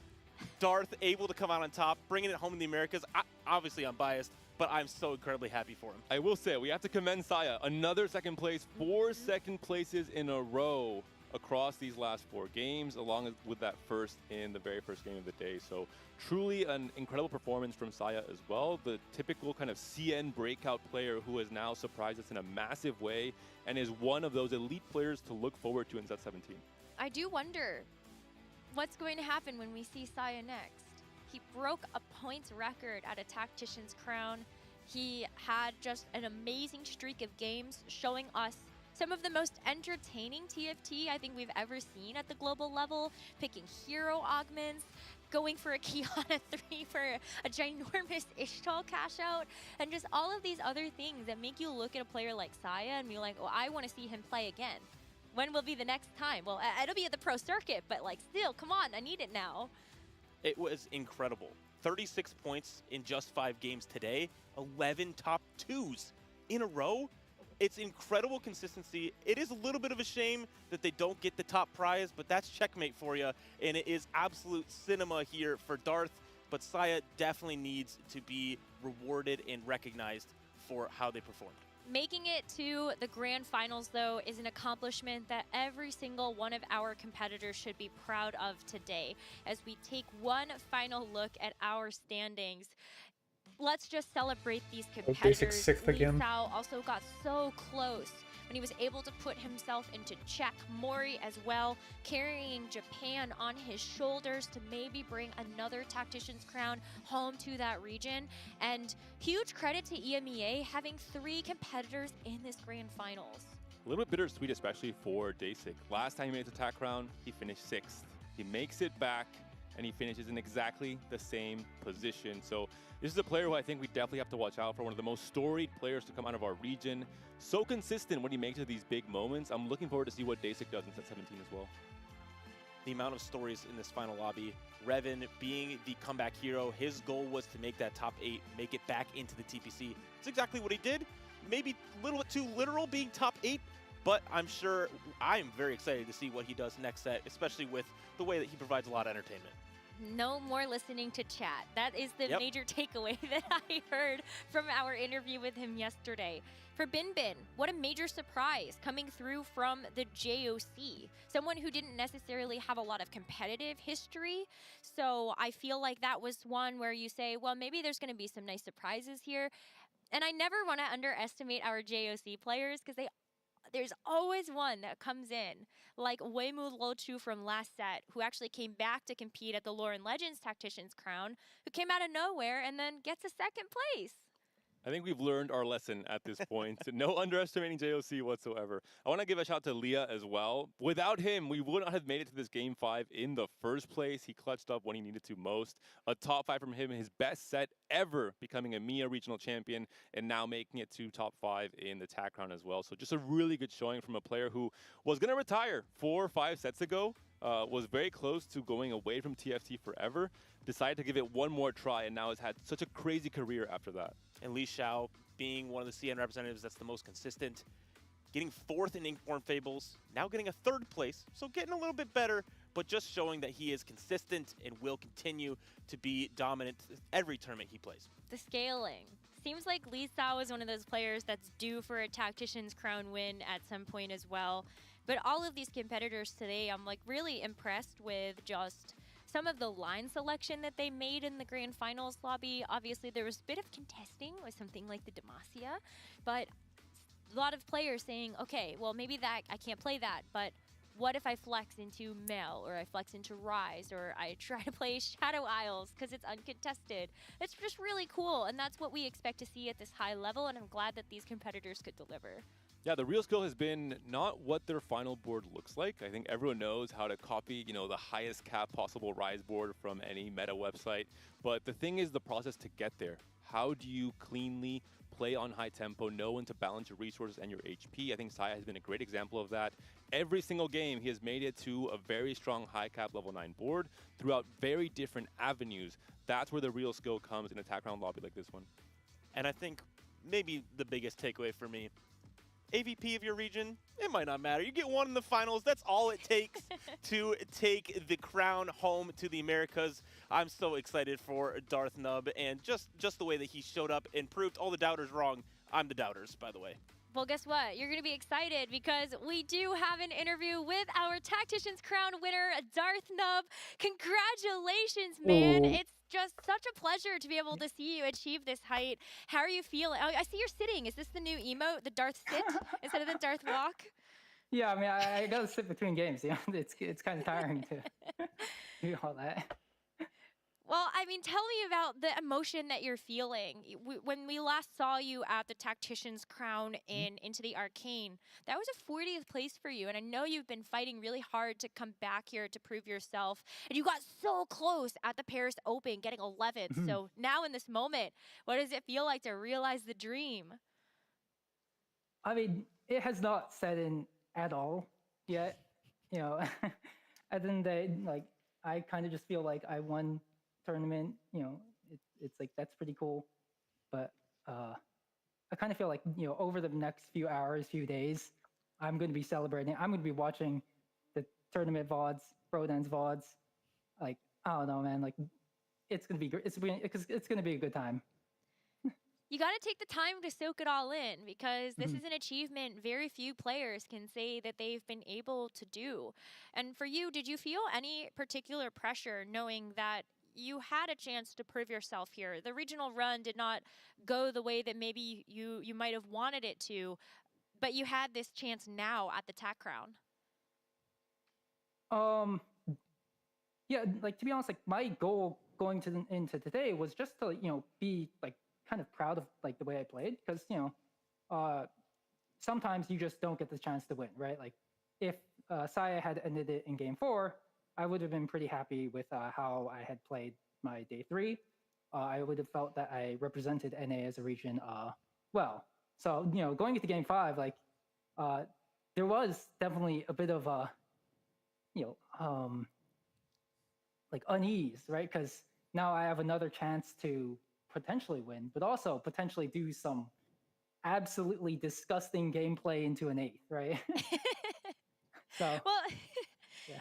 I mean, Darth, you are a very first or 8th player. That's been kind of a trademark of your playstyle in TFT for some time now. And when we looked at our grand finals participants and even just the Tactician's Crown competitor roster as a whole, you stood out as one of the highest first or 8th rates across the field.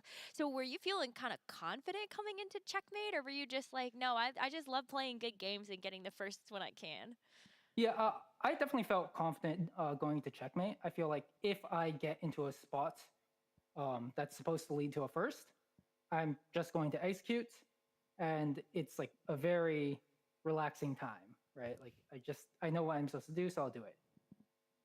But when was I- it in the final game where you noticed I won?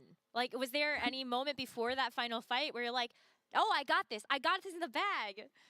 Yeah, I mean, the first moment was when I saw win out on 3-2, and I was like, okay, like it's win out in Scuttle Puddle. I can get the Baron like on 4-5. So like I have a path to victory, right? And then the second moment was, well, first of all, I saw Mori with a 3-star Yunara, and I felt a bit of despair. It's like, oh, like I did all this and it's just not enough. And then he just died. So then I felt pretty good. Like I scouted the lobby and I saw a bunch of these Rise boards, and like they were never going to beat me, right? So I kind of just realized that I won the game. Your day today has been insane to watch. Watching you take those Demacia long shot games and then saying, no, I'm actually going to slingshot myself into a third place. Talk to me about, like, were you feeling nervous at all knowing that, wow, you could be at the brink of elimination in these games, but then you're able to capitalize and convert over to those top 4 placements? Yeah, those first 2 games were so crazy. Like I felt like my spot was so bad in like stage 2 he and committed 3. robberies those I'm first 2 going into, games. like stage 4 with 2 lives, and I just have to claw my way out there, just playing my strongest board every stage, and just like winning every fight by like a millimeter. I feel like I played some good TFT, at least like post stage 4. So that felt really good. Sometimes that's Like, all it those takes, are you some know? good thirds. They Mhm. were such good thirds. You got to pat yourself on the back for that one. I think that was the most impressive thing about today. And so I'm super excited for you. When it comes to your very like 1st or 8th place style, I'm wondering like how intentional is that? Is that something where you're going into a tournament and that's just the game plan, or is this kind of a recipe from the formats that you're playing? Is it more fun for you? So to be honest, I don't really consider myself to be like that flippy of a player. It's just like, because I feel like most of my 8ths are because I don't really know what I'm doing or like what I'm supposed to do. So I feel like it's mostly just me playing like bad. Whereas like most of my 1st, like I'm just correctly piloting my spot, and it's like not that high risk, I feel. And so like for instance, like this tournament, I think I did a pretty good job of like mitigating a lot of my low rolls. And that's because I felt like had a pretty complete understanding of like the meta, and like how to play the comps and how to really like salvage placements. Whereas sometimes like I don't have that understanding, so I just kind of flounder and die. You played a lot of Demacia. Was that Mhm. a part of the script going into the regional finals as well as the TAC crown? And what other prep did you do to get here? Yeah, I mean, Demacia was definitely a comfort line. Like, I played a lot of Demacia long shots and scrims, and like the AP Demacia as well has been a comfort line for me for quite a while. So I was very happy to like get into these Demacia spots. And also, I don't know, like I kind of felt pretty bad about like 3-cost reroll, or at least my own performance on it throughout regionals and this tournament. So I think I personally wasn't like ecstatic to pull out a Mal's game or like a Darius game or a Jinx game, right? I feel like a lot of those games would end up like I'd much prefer they be Vayne or like AP Demacia.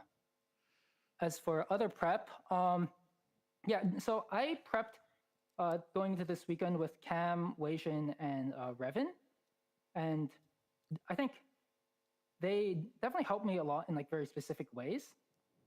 For instance, the Demacia Freljord Rise comp was like the like highlight comp of this tournament, right? Mm-hmm. And I didn't really know how to play it on day 1, but like I studied the VODs, like we studied the VODs after that, and like after that I pulled out like 3 games of Demacia Freljord Rise on day 2, and had I not done that studying with them, yeah, like I would not have made it to day 3.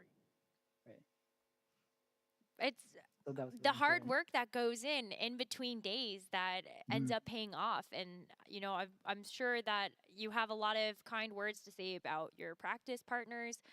Is there anything else that you want to say to the other people supporting you and the other people you might have prepped with? Other people.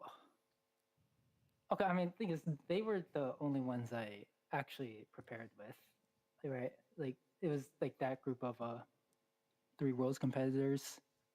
But I guess like overall, like the uncomp like TFT server with like Dehua, Weird, Defias Bro, Fortinator, like Coleman, like I've like been friends with those guys for a long time, and they've like always supported me. So shout out to them. Last couple things. Are you going to make a post on our Compete TFT? I already did. Yeah. You already did it? Oh my god! Well, Yeah. I couldn't check. Okay, well everybody go look at that. And then Darth, in terms of thinking about the things They're you want not to fast be enough for him. remembered by for TFT. You know, every competitor has had an augment go into the game, and so if you had to pick something, would it actually be something you would want to be known more for like your Demacia conversion gameplay or Void? I mean, so in Paris, like I was all about the Fast 10 Void, right? Yeah, I was spamming Void in Paris. So, and like I almost made it to the final lobby on a Baron game. It's just I couldn't hit the Baron 2. So like I definitely think Baron and like Void has definitely been a big part of my gameplay throughout the entirety of set 16. So I definitely wouldn't mind being remembered by that. I think that we're gonna have to think about another Baron's Lair oriented Yeah. augment for you. And then finally, Darth, what does the future of TFT look like for you? I don't know. I mean, like all of a sudden, I probably have a lot of EWC points, so that's a thing. And I mean, I guess I'll try my best next set to get back to Worlds. You know, maybe go for the 2-peat. That would be awesome. Darth Nub, thank you so much for taking the time to chat with us after this victory. Hope you're able to get some rest. I know this has been very early days Oh for my you. God. It's 4 a.m. What? Like, why do we care about European daylight savings time? What? You not only had to go through daylight savings and regionals, you had to do it again Yeah. for the Tactician's crown, What even with is those this? nerfs. Like, I got like 3 hours of sleep last night. I was like, oh my God. Okay, well, you deserve it. Darth, thank you so much again. Congratulations on your win. Go enjoy it and celebrate it, and we are looking I'm a forward to world seeing you champ. soon. Thanks, Woohoo! Oh man, so exciting. That is amazing. It's just so cool because especially we come from the Americas broadcast and we've been following Darth for some time. I mean, he's been competing since like I can remember, like dating all the way back to Reckoning, maybe even before that. And so Darth's legacy in this game has been pretty long. And so to see him achieve something like this, I know he's been chasing it for a while and it's very exciting. Yeah, prominent community member. He's a moderator on r/Compete TFT. After he won TC2, he went and posted. He's like, hey, this guy won a tournament. And it was just like him posting it. And he said he already posted. I just love to see the victory lap and just engaging the community in that way. He's just a great guy. He's a stats guy. He does these raps at the end of the sets. It's fantastic. You have to imagine he had the post preloaded just in case he wants to just hit like one button, post. Okay, He's writing it during game. I'm ready to go look at that after this. But that's going to do it for us here for Lore and Legends. It was so amazing to kick off this set in the Paris Open, and now we end it here at the Tactician's Crown. What's next? Well, that's set 17, Space Gods, which you can get access to on April 15th. We cannot wait to see you there. Thank you all so much for watching. To our competitors for being able to put on such a good show for us. To all of us behind production, we want to say thank you. And we will see you all next set in Space Gods.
show anything here or no?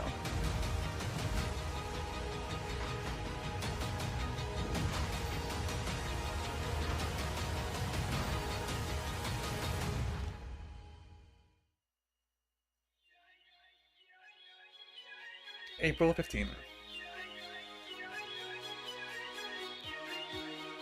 Okay, that's it for now. I'm going to be on later for more Chat 17 stuff.